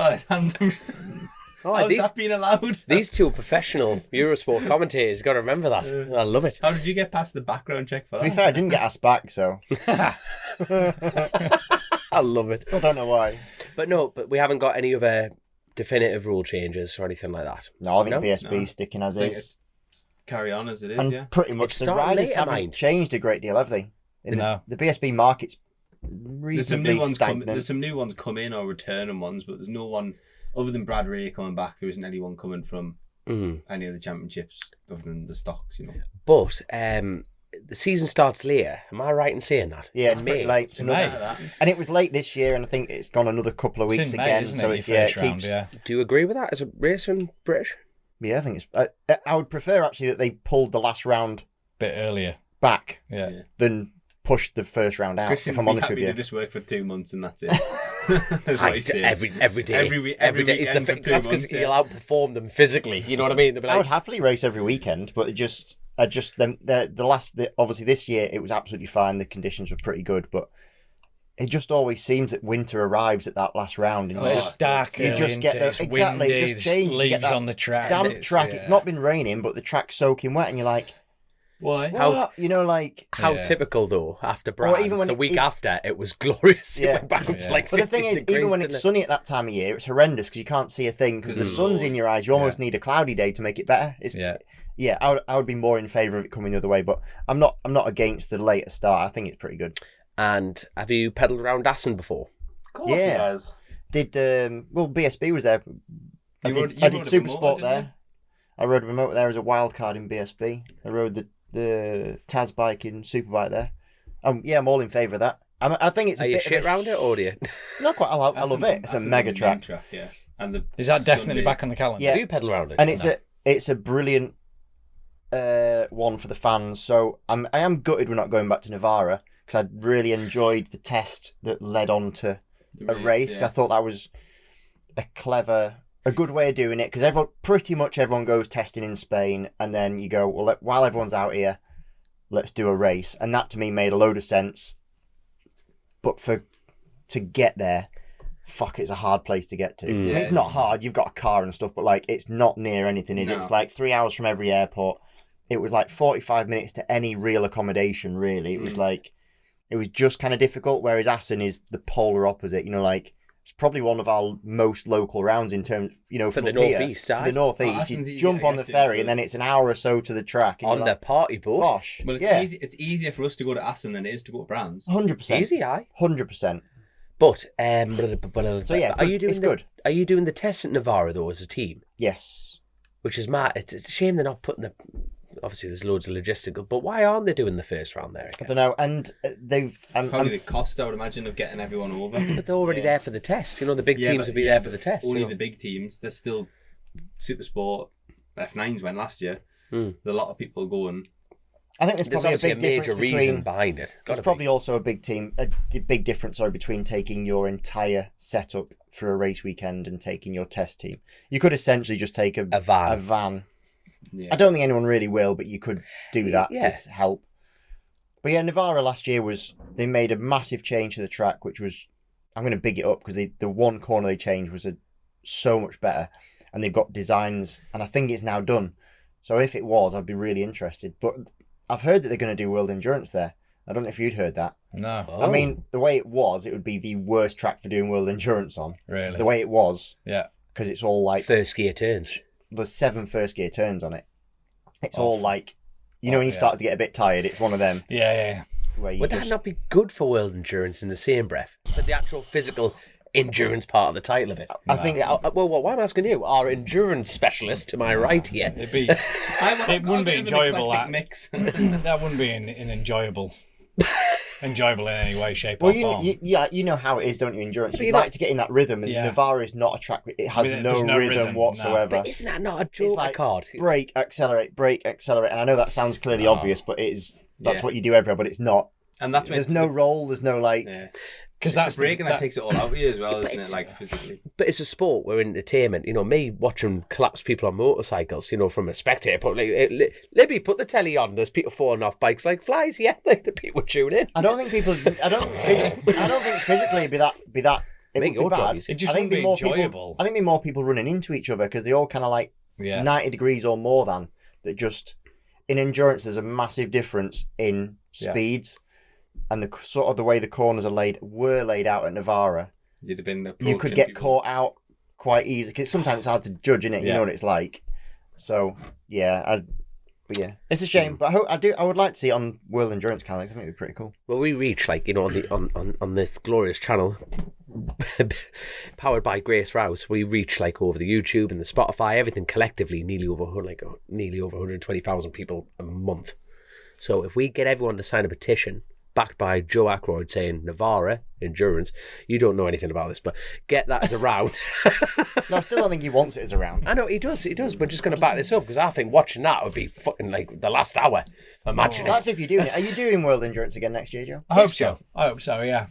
Speaking with the Metis guys, I think that there's an option there to ride that again. Although it was... For dubbing people in it, he's looking for a stock 1000 engine for the team and a swinging arm. Yeah. I like chucking this Honda, in so if anyone knows what. 2022, 2023 crankcases, engine and swing arm thereafter. Get in touch with Joe Ackroyd. Right-hand fork legs yet or not? No fork legs yet. No fork legs yet. No. And to be honest with you, wondering. I rode Just putting it out there. I rode the ZX10 at the Ball d'Or for the ADSS guys, and that was the first round that the Metis guys took their Honda project. Right. So they've They switched their engine. Yeah, which means completely redesigning everything in the bike. And are you going to spew? No. Are you going to Ralph then? Ralph. And as I say, the bike's not that ugly. I think it's really pretty.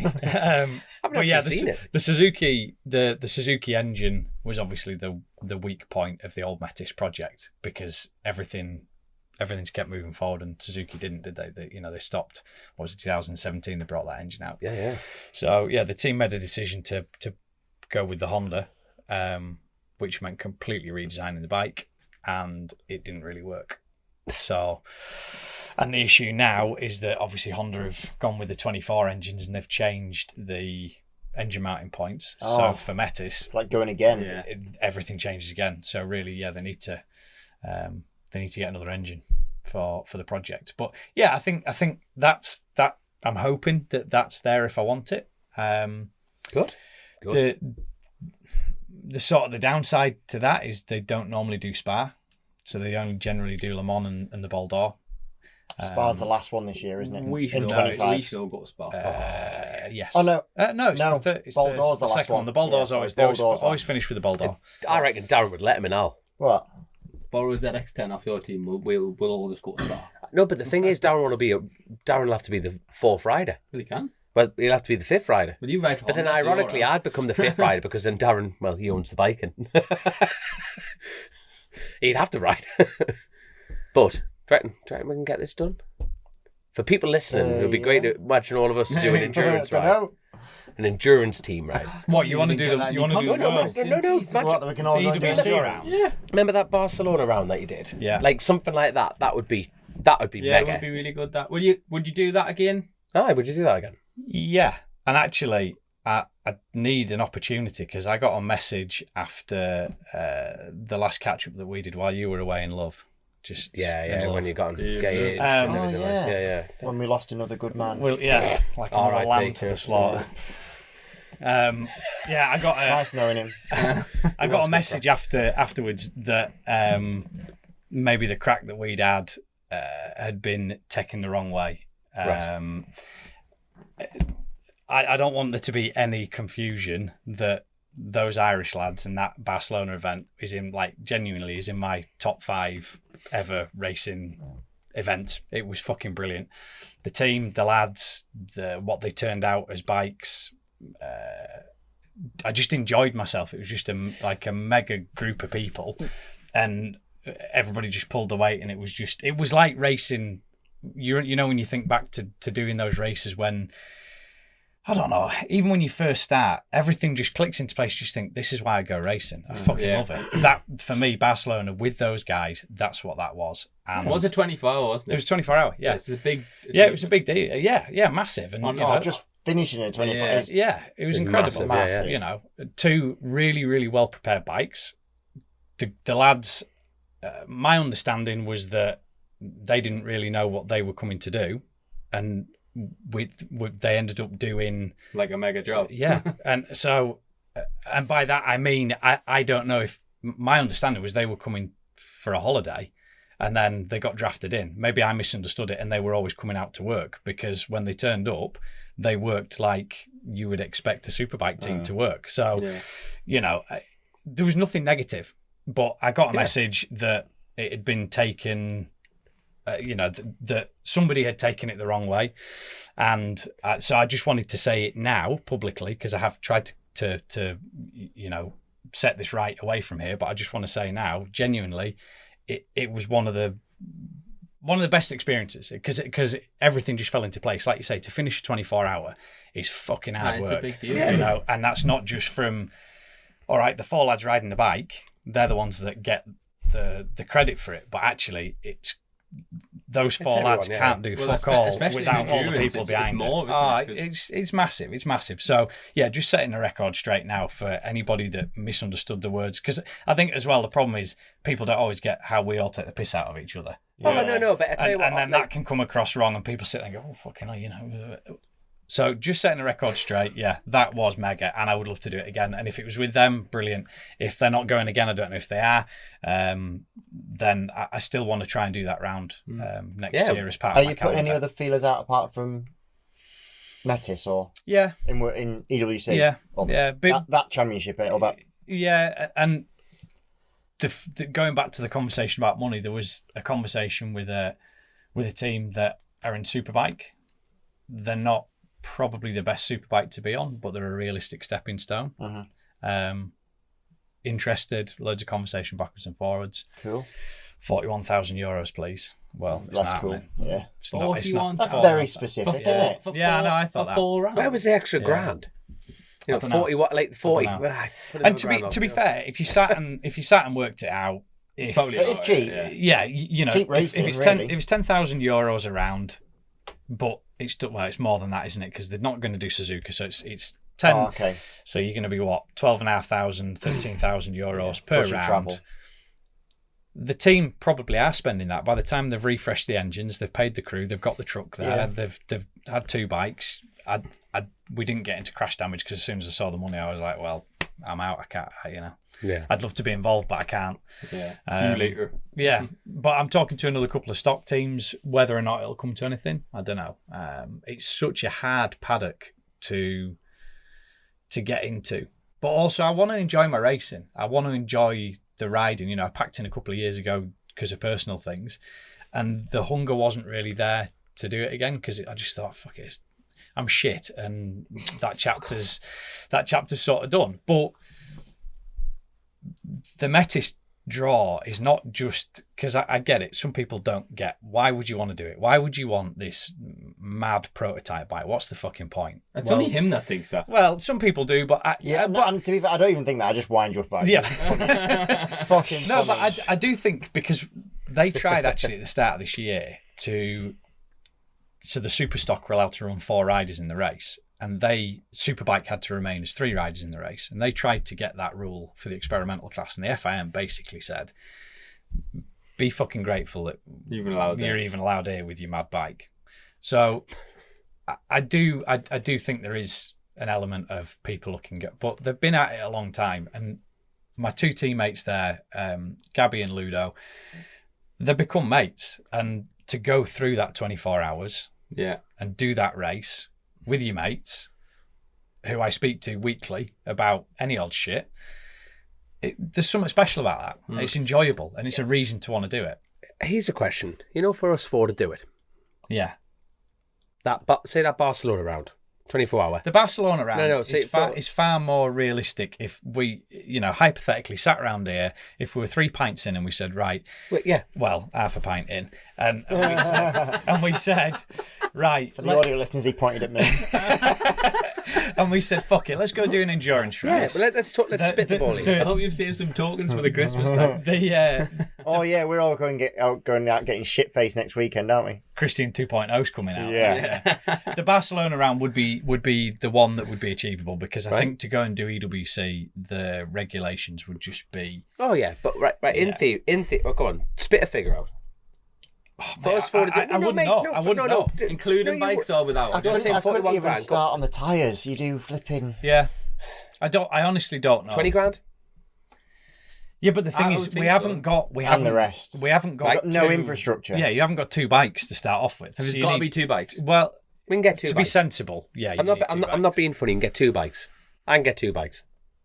They got to be the same bike. 2 Honda Fireblades. Sorry, Chris.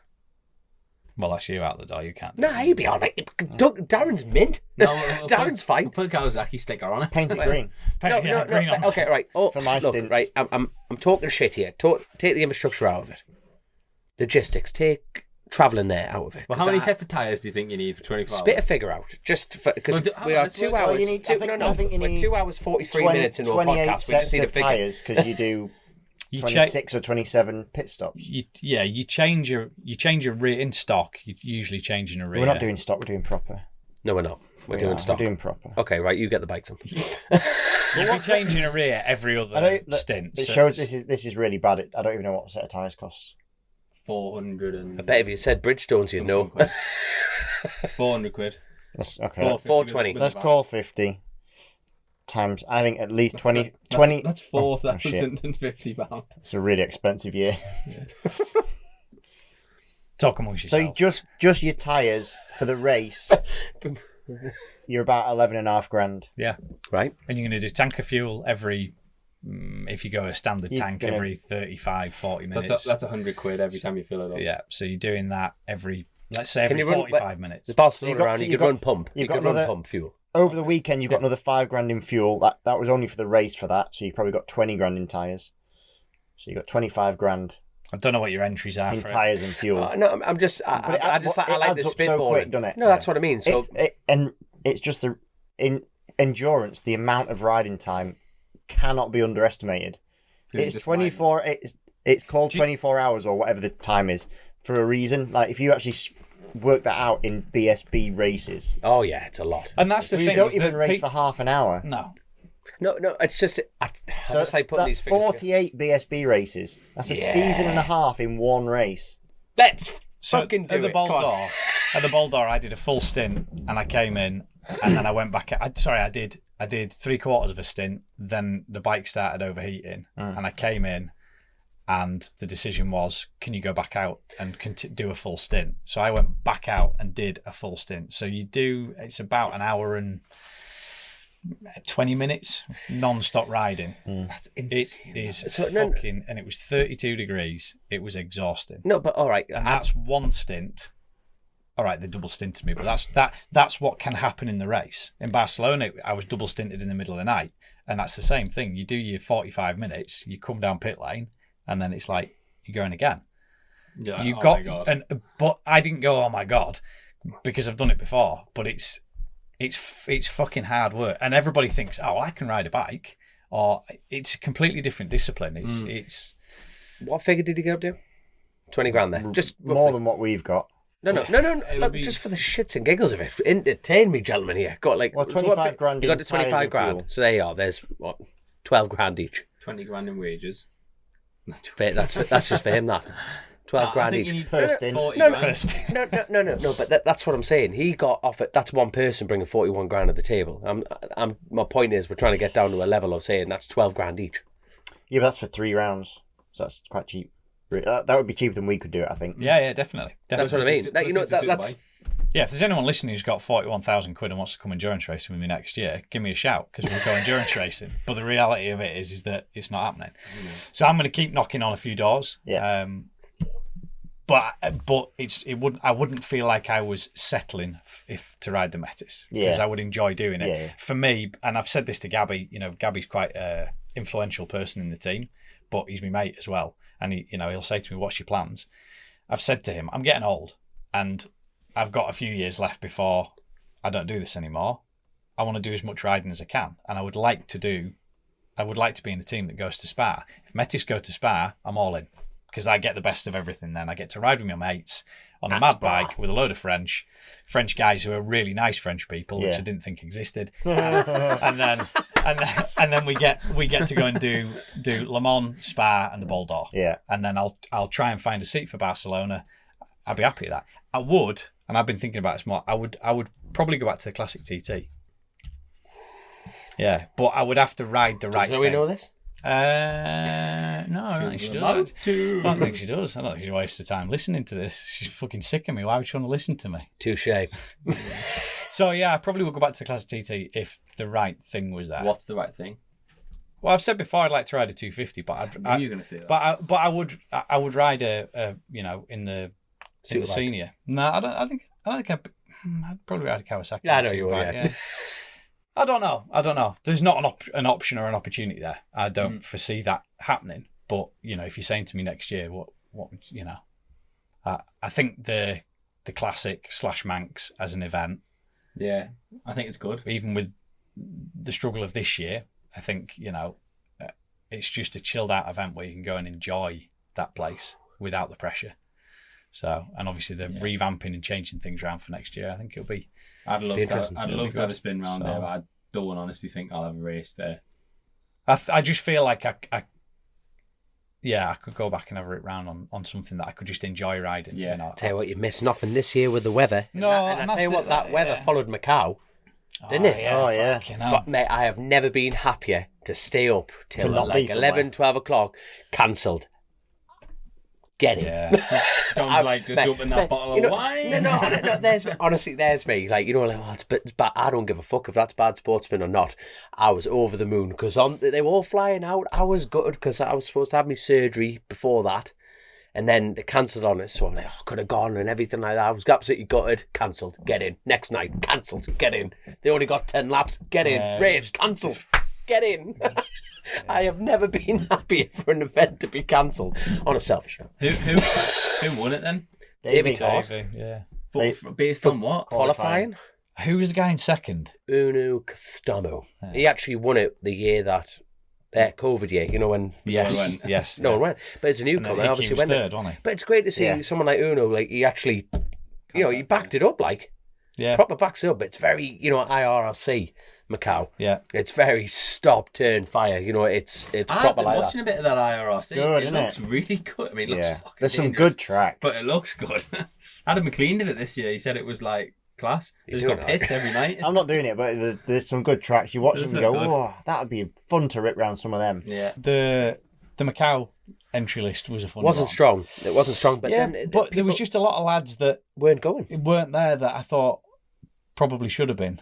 Yeah, but Crow's had he was a shit year, but he should have been there, and they'd kind of made a weird example out of him in the program about him not being there, which seemed like a Grace beat this one out, a bit of a trick, really. It was publicly display, like going after someone's character. You know what I mean? It's like there's no need to do that. Is it like they have quite strong rules, don't they, but don't follow much common sense with it? Well, the qualifying criteria doesn't make a huge amount of sense because, they don't seem to approach the qualifying criteria with a lot of common sense. Yeah. But I don't know the reasons why the likes of John didn't go and who else didn't go this year?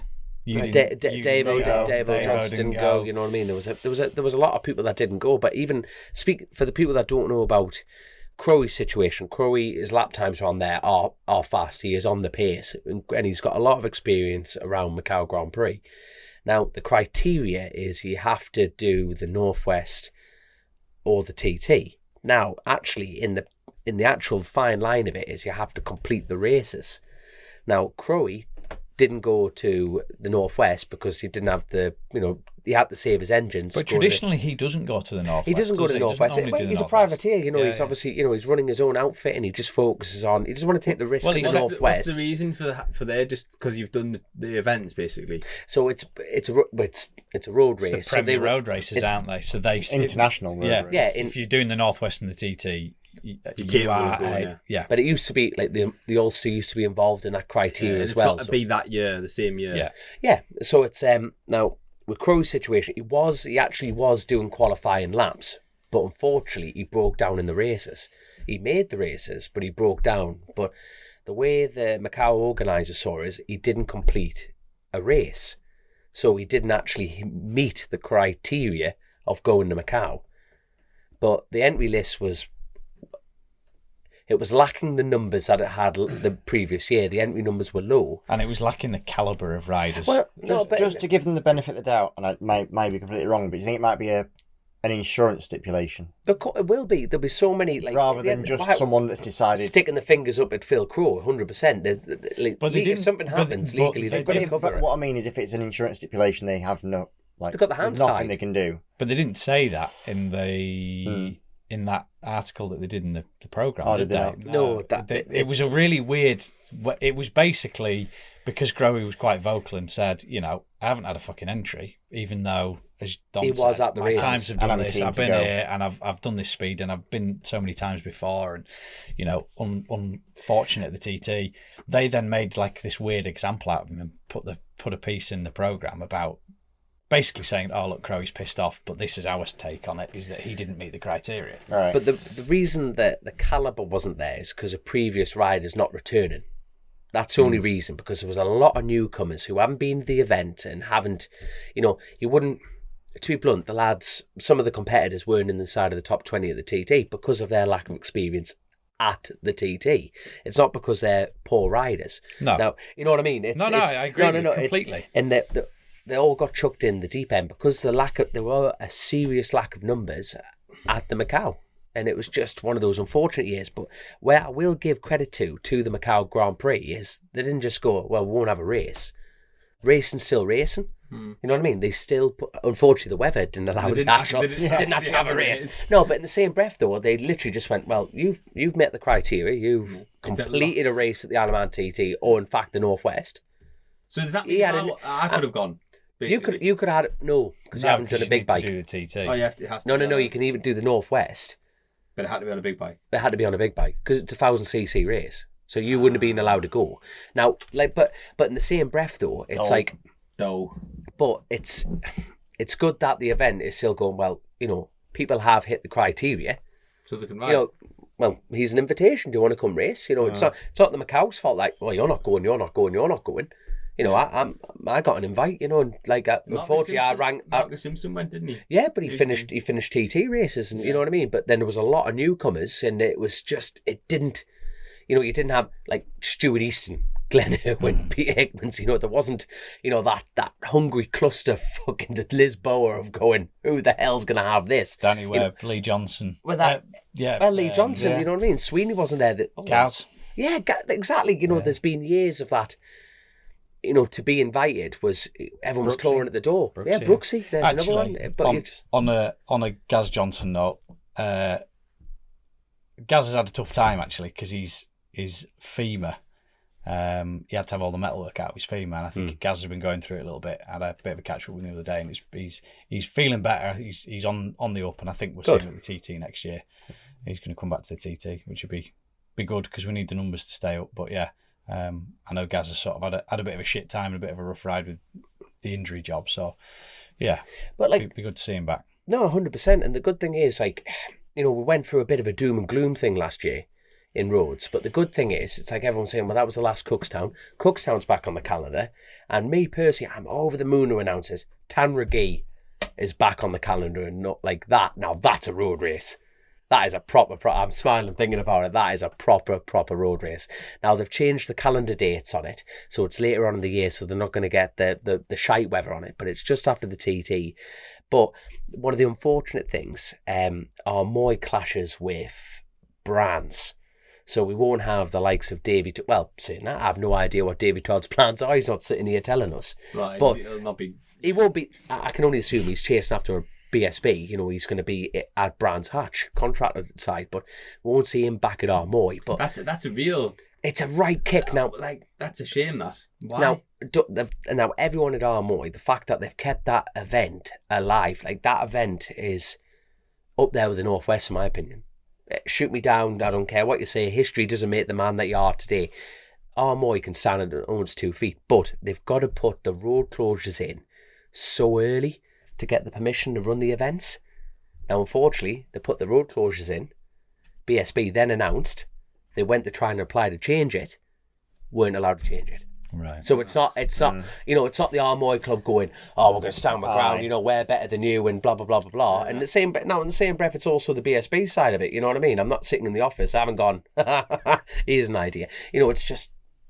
this is how it wouldn't have even been a consideration, I think, for BSB, unfortunately, so they wouldn't have even thought with it. On a personal level to you and your plans, what is your plans with, obviously, Northwest, TT, Tandragee and Armoy, where would you guys factor into doing those, or would you be given a bike and told you got to go sort yourself out with the team, go and do them? No. So I'm so happy to announce that I'm riding for like I think we've mentioned it. It was quite same with you, Christian. I've never been ever been in this situation of going, bloody hell, we're You sorted. hook, line, and sinker on that side of things. It was like, this is kind of pretty weird, really.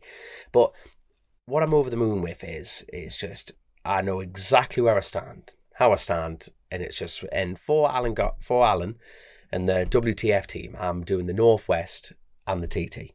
Okay. And then I'm very lucky that I'm doing the BSB tests as well. Right. Now, which bike that is on, I have no idea, but I am so happy that I'm doing that. You get plenty of track time. Well, more importantly, it's the correct track time. We were talking about the hierarchy of racing, and BSB is it's the closest we're getting to the road racing because it's that natural transition. That track time at BSB, without a doubt, no one questions it, translates to the roads. So in order for me, I'll be doing the Navarra, Donington, and I'm actually out next weekend. Are you going to Cartagena or Almeria? No, we're Cartagena, no limits. I've had a right. It's back on the It's minute. got a noise. It's got back a noise on. limit It's on. back on with the noise limit, 100 Yeah. decibels or something. 100 decibels, Pretty only low. 20 on track. That's shite. What it is, 20 on track. 20 on track. You think no limits can't do that, so they've had to close that. They wouldn't make money running that event at that price. You know what I mean? So they've had to cancel that. So you're going to Almeria now? I've never been. Really looking forward to it. Place, So yeah. It's Are you good doing track. Andalusia or Almeria? It's the same place. it's the same place. Now Yeah. I feel like I'm going to get this wrong. So it's I think say the two names again. Almeria. Or Andalusia. Maria. I think I'm doing one of Maria. I'm doing Maria. Not Lucia. No, but like class. But no, first time on the Fireblade for us. Obviously they're putting on a super sport for us. Oh, you're going to have a 600 That's super with spot you? for the TT in well, the Northwest as well. So me and Hilly will be actually sharing the same bikes. So as you can imagine, they're out at Dakar while they go so they're dropping the trucks off. Hilly's doing that. They're a team that just don't stop. Hillier coming? They're dropping the trucks off at the Dakar. Then Hilly's going to Then they're going to Almeria, and then he'll go back to do. Yeah. When does the Dakar start? New Year. Fucking hell. In the New Year, so it's like I think they fly out over New Year. Yeah. So I've seen them all it's- driving the. Trucks down in that. It's definitely worth following like the WTF page if you're not. Just like they're really putting a lot of effort into it.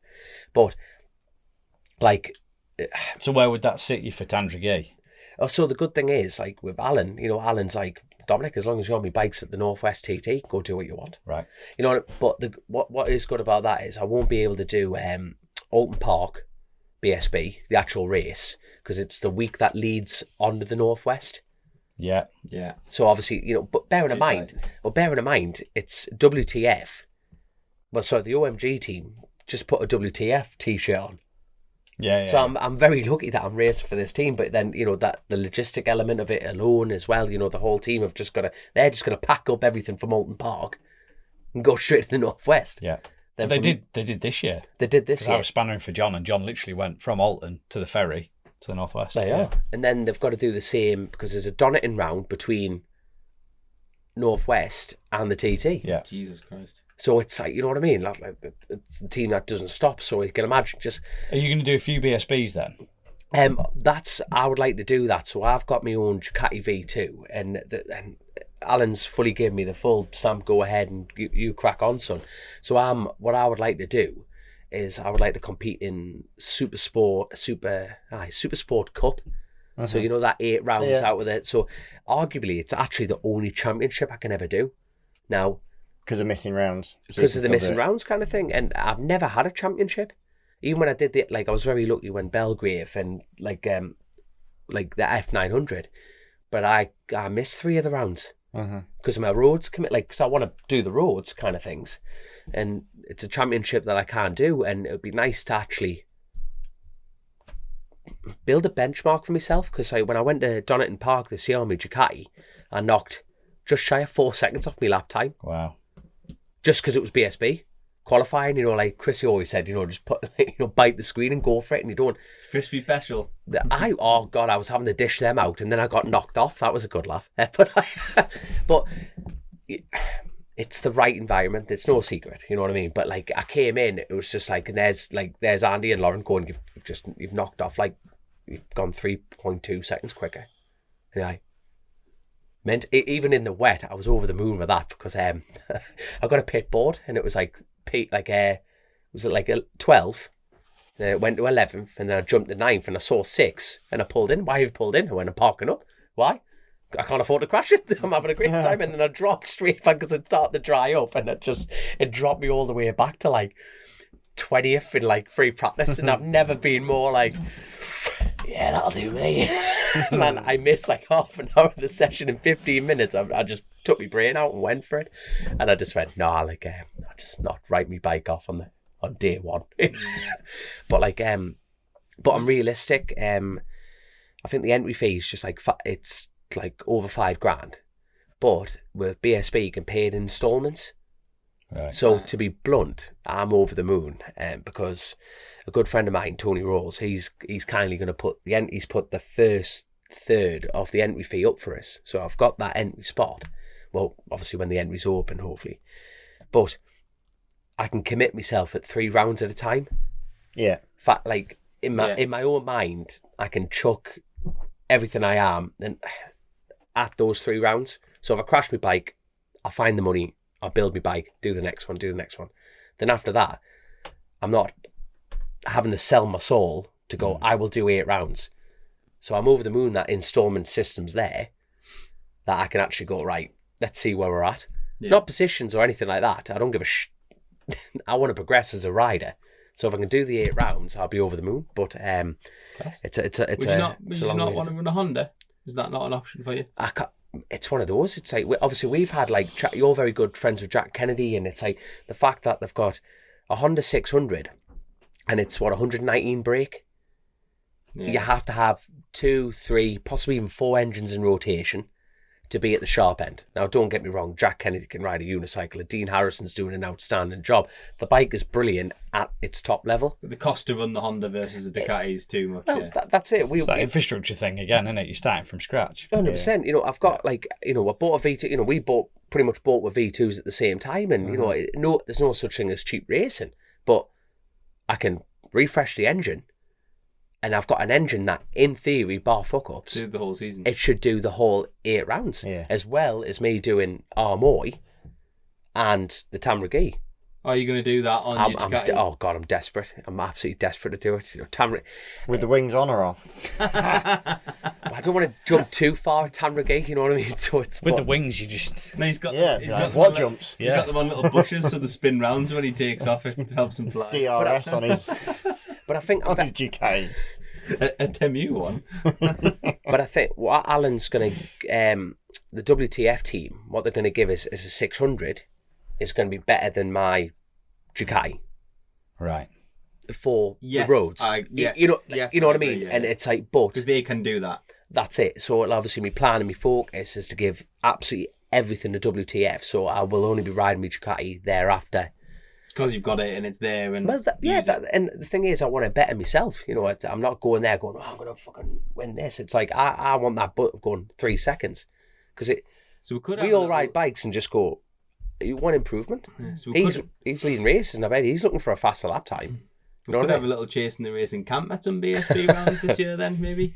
Well, I've got piggyback, so if anyone's trying to poach Piggy, get fucked. I've got piggyback, so happy days on that side of things. Grace will be over the moon with that one. But no, there's lots of planning, lots of things in focus. But I'm very, very grateful to the WTF team just to go. You know, they're putting a lot of faith into us, and I'm looking forward to biting the screen and getting stuck in. A twin sorted. I'm in the middle of that, getting that sorted. So hopefully everything gets put in line on that. I must admit, of 9 days of working on Motorcycle Live, I must have been asked 4 times a day, every day, by random people at the Norton stand. Dom owes me money. Has Dominic got a twin sorted for the TT? I'm like, I fucking don't know. Do you think we're mates? Like, is that I was like, if someone asked me this question again, people who are working on the stand were like, "Who's Dom?" People are still asking that. Like son. The marketing staff who they get in. I was like, fuck it was so funny. But no, obviously it's good because you had such a good result this year. I think people are keen to see you do it again. No, and I'm looking forward to it. And obviously, I tell you what, while I'm kind of looking at my list, and I'm very conscious that Joe did want to get home for midnight, but he's definitely not. Definitely not doing that. I I'm just going to apologise, look mate. at the patron questions, to be honest. That's what I'm just going through now. I'll tell you, but while you're briefly going through that, I must say thank you so much to George at Greenfields, because obviously I've been that, like Chrissy said, I've got to have a go at it. Went at, he's 100% not wrong. Greenfield, flat tracking, what a laugh. And even Christian might be tempted to have a belt round on one, which would be really upsetting because you'll take it with like a duck to water, to be honest. We should do a day again at the flat tracking thing. 100%. We should definitely get that done. And also, while I've got everyone here, I would just like to say thank you on behalf of the family and obviously behalf of Grace. Thank you for everyone who turned up for Chrissy's walk. That was an outstanding turn up, and obviously, you know, shite bag here with a broken foot didn't do it. I know, I feel terrible. I couldn't. In all fairness, right, if I wasn't stopped, he had to be physically restrained. He had like some crutches, and he would have been there. No, definitely. But obviously the support that the whole racing, I hate this word, community, but it is this whole racing paddock has shown to this family and continue to show this family is just utterly fantastic. It really is. And there we go. But I know one of the Patreon questions while you lot are looking is anything fresh for the rumour mill. And I'm going to start it off. Apparently, Bishop's Court's been bought by MSV. Nah. That's what I heard. Oh, don't shoot me down like that. Is that they bullshit? talked to him, but they weren't keen. Oh, bollocks. I mean, I think the latest I heard about Bishop's Court's just going to carry on as was. He's not going to flog it now. That's good news. So it is good news. And I hope that is true. I hope that's true. I can't remember who I spoke to about it. Because it was up for sale, and anything, and if there's only 2 tracks in Northern Ireland, and you think, for fuck, like if one of them go, you're thinking. Well, I thought it wasn't very much money. I mean, obviously it's a lot of money, but I thought we've got Burns on that side. For that amount of land, yeah, that's not a lot of money. No, it wasn't. No, however, yeah, no, it is. So I was like, I wanted to find out which group of people wanted to buy it because I wanted to put 20 quid in just to have a share, albeit a very small one. I like it. Do you know what I mean? Yeah, a racetrack would be the coolest thing ever. Got 0.4% exactly in that business. I wasn't going to go that far, but yeah, I think the latest I heard is just carrying on, which would be ace because I would be gutted if we lost that place. Yeah, no, it's great. That is fantastic news, especially for.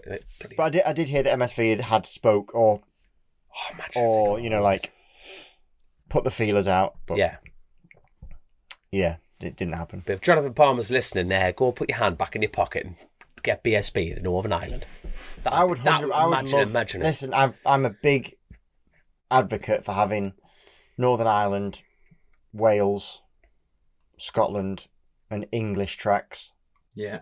Because that is BSB. Yeah. I think it's horrendous that we don't go to. But the amount of fast lads that come out of Northern Ireland, you know what I mean? Yeah. It's just nuts. It is just nuts how many lads who make the travel, make the journeys, the amount of families that put the effort in. But it's good that it's continuing because arguably if it is, from what I heard, I hope it is because if you take one of them facilities away, it's one less training ground, one less breeding ground. It's one less. You know what I mean? We've covered most of the patrons, haven't we? Read some names, lads. Read some names. I've got an interesting new nickname from Photostrada. Josh, there was a gap corner. Did you give him that? No. Shovey Josh, that's what I'd call you. We need to shout. Can we just shout some of the patrons out then? Yeah, give us some names. Give us some names. There's a good one from AJ here, which is like, what are your thoughts on the collapse of Completely Motorbike and how it's affected BSB? Well, it hasn't, and the wider bike industry in general. Colchester Kawasaki and also KTM problems. They have a massive investment in all classes of MotoGP. And after reading, basically just like we kind of addressed that before, but I mean it is important. It does drive with sport. Motorbike sales do drive with sport, and the motorcycle industry in the UK. Well, come on, Mr. Percentage. You know all about the motorcycle industry, don't you? In terms of registrations, 40% back, like some year on year. Oh, it's massive. Like I don't know the exact numbers. I should do, and if my boss is listening, he'll be pissed off that I don't know this, but like in October of this year versus last year, like last year KTM registered 1,000 bikes in the UK. This year it was 200. Wow. Like, but Shit. there's lots of other things going on. But I don't Oh, think it's but going to given- initially affect racing for certainly a season or two. Given that you're in the motorcycle industry, what does the motorcycle industry put that down to? Oh, I know it's multi-factored, but like, what are the main ones? People are just poor as fuck. People just stopped buying bikes, basically. Yeah, no, but why? Yeah. It's because Don't the know, reasoning must have It's changed. difficult. Cars have isn't become it? more accessible. If they bought bikes Nah, before, no, there no, must be a reason why they No, stopped buying it's bikes. not that they weren't. It's that it seems to have been like at the end of summer, people just stopped buying bikes for some reason this year. And I don't know if it's uncertainty globally. There's uncertainty, isn't there? Like, Yeah. With like governments changing, there's a fucking war going on that people aren't really talking about anymore. But there is, like, people in America. Yeah, it does all of the sort of general global economic factors must have an impact on people. You need Like, money to buy lots of- bikes. Lots of the demographic of people who buy bikes now have got in their pensions as well. Like, certainly like Norton's, for example. Did Keir Starmer kill the motorbike industry? No. Is that what you just said? No, but in general, those people were like... I mean, we try not to be political Yeah, on here, Josh, no, but you but just went you went for the jugular. Can you shut the fuck up? Trying to be serious. No, in all seriousness, when the government changes things, that affects those people more. So yes, Yes. he killed him. No, he hasn't killed it, but it certainly... No, because we're starting to see... Keir killed KTM. We're starting to see it go the other way. Josh said so. You'll literally Said get banned off YouTube if you say that. Now it's starting to go back the other way, so like it's starting to pick up. We're starting to see stuff, so I know that other manufacturers are as well. So, but it is interesting that people are making the connection between that and racing because it is important, and you do need to sell them. Well, it used to be win on Sunday and sell on Monday, didn't it? Yeah, But I guess it's not quite that. But if you look at MotoGP now, like the fact that all of the KTMs are all the same bike, but just branded differently, just shows you that racing is actually still a massive marketing tool. Massive? Yeah. But you look at the bike show, they all had a race bike in the stand. Like But that draws the attention, doesn't Exactly. it? It's still a it's the necessity. crowd puller, isn't it? Yeah. I mean, even the fact that like KTM and stuff are field and Moto2 bikes with Triumph engines. You know, like... But racing is essentially, it's a branding exercise, isn't it? If you think F1, Mercedes aren't huge selling their F1 car. No. Picking one vehicle, shall we say? But the But they technology are- definitely is True, found but it's there. also a branding exercise for... 97% of it is Yeah. marketed, 100%. Same with MotoGP, like... Yeah, you can't go out and buy Pecco's bike. No, it's just a pure vanity project, isn't it, basically? Really? Most superbike sales are vanity projects, really. Think about all the superbikes that are available to buy in the UK market now. It's a total vanity project because no one buys them. Nobody buys big bikes, do they? The market for superbikes is physically not enough numbers of registrations to like build a business off the back of it and be profitable for the number of dealers and for the investment required. So it's totally a vanity and marketing project. Vanity is probably the wrong word.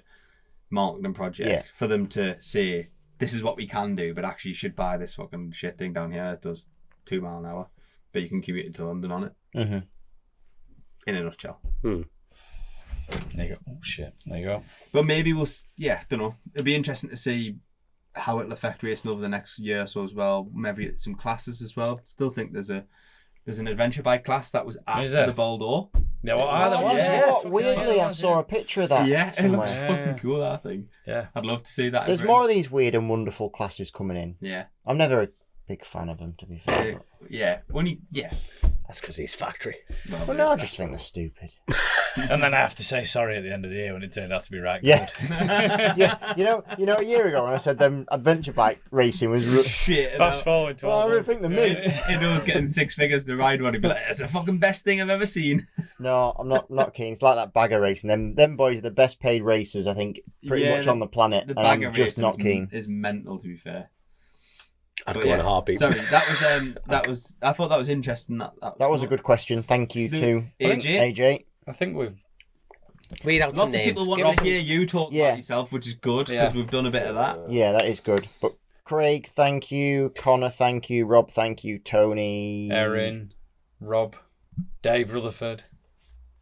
You're on the same page as me there. Lots of people recognising that I beat Dom there as well. That's it. One Tyler Josh. Davis. One Josh, and I think that was your mum. Yeah, We've covered him. it How is your mum? She hasn't run me back. shows how in tune the Patreons are, doesn't it? That they've basically done the pod for us, really. Liam Evans, Jess Mortimer. Thank you very much. Awesome. Tyler Davies. Thank We you. forced Dom to talk about his plans. Reckon we covered it. I think Excellent. Boshed it. Mint. Love it. Right, there's only one thing left. What's that? Grace has ended up buying more Alan Carter books. Ooh, Oh, just yeah. in time for Christmas. Just in time for Christmas. She's restocked. ladies and Perfect. gentlemen. I mean, it'd have to be a big stocking, but it's a good stocking filler. I've read it. It's mega. Honestly, Yeah. it's mega. If that was a film, you wouldn't believe the people that are writing it. You go, fuck off, that's too far-fetched. You've got the right accent for it, so you could do it. Yeah, it's on just down the road from me. Halifax, yeah. There we Mega. go. Honestly, yeah, get it bought. It's read it over the Christmas period. It's It makes you appreciate Christmas a bit more. to be honest Where with you, can, where can they buy this? Through Chasin The Racing. On the Chasin The Racing Only through website. Chasin The Racing. The only way you can get this book On the is through website? Chasin, on the website. Link here. Link. Yeah, I Bet think, it- I God, bet look, it's not there. I'm sorry, mate, I'm not being funny. For our audio listeners, Josh is pointing to the thin end. randomly at the sky. 3 hours 20. I don't think Grace will have the energy. 3 hours 20. 3 hours 20. And there's He's some getting a editing to divorce. There's some coming out of that, though, isn't there? yeah. Gotta be. There is. It's gotta be. Just Christian. Just like good. By the way, I was here. I just got. Every time you opened your mouth, I you was had just to be wildly taking it. inappropriate. I absolutely love it. I'll tell you what, she's actually wrote notes here. But I know she's got new caps coming in, different colours, different styles, different everything. But Josh obviously, has got one on here. Look, he looks gorgeous. Well, you are his fluffer, aren't you? Have you signed that contract? This is a collab with Burton's. a collab with Ben? It's not. I think Burton's Would got that be your like dream No, thing? I've never fucking shopped at Burton since I was You're 10. a lying bastard. Hold on, not just the new hats. We've got Since new 10 a.m. merch coming. I'm New like, merch. Really? Oh, calendars. Calendars. Calendars, there. yeah. We've just been doing our naked photo shoot all together. Christian got Everyone- fluffed to bits. Everyone's going to just skip. It was a bit worrying because Grace came in and said we've got to do a calendar shoot before the start of this pod, and we were like, and I was stressed because it's very cold, so I wasn't sure I was going to put in a good performance. But you were nervous. Josh was already naked. I've Josh never seen went a man straight get to their it. clothes off She so didn't. quickly. She didn't finish the sentence, and he was like, nipples out. Joe, I'm not just saying this because he's sitting next to me and he's wearing a very suspicious moustache, but he puts the most effort in to come to these catch-ups. He travels all the way up, risks his marriage every time he does it, and we love you for it, son. Thanks for having me. Thank you so much. But honestly, lads, Appreciate it. like I'm not just. I really enjoy these catch-ups. You know what I mean? And probably we've lost a lot of viewers, probably a lot of support, a lot of subscribers. But you know what? We had good crack. We've had a great time, and it's all about building memories. You know, that's the bottom line of it. But there we go. But here we go. Thank you so much to OMG Racing, JCT, Truck and Trailer Hire, and our brand new sponsor to the show, the happy family that is Lucky Day Competitions. And by the way, Sammy, who owns the business, is really fit. Yeah, you're not supposed to say that. Why not? I mean, yeah. But the amount of blokes we just going, I'm just going to just quickly flick through my phone here and just have a quick look here. There you are. So get looking. Take my word for it, I'm telling you. So, and the episode sponsor is Superbike News. So thank you so much. Hold on, let me fill that in a little bit more. First Turn Media Superbike News. So thank you so much for sponsoring this episode. It's been great crack. And I will see you at the Christmas do. Thanks very much. Yeah. Good crack. See you in a bit. Laters. Ta-ra.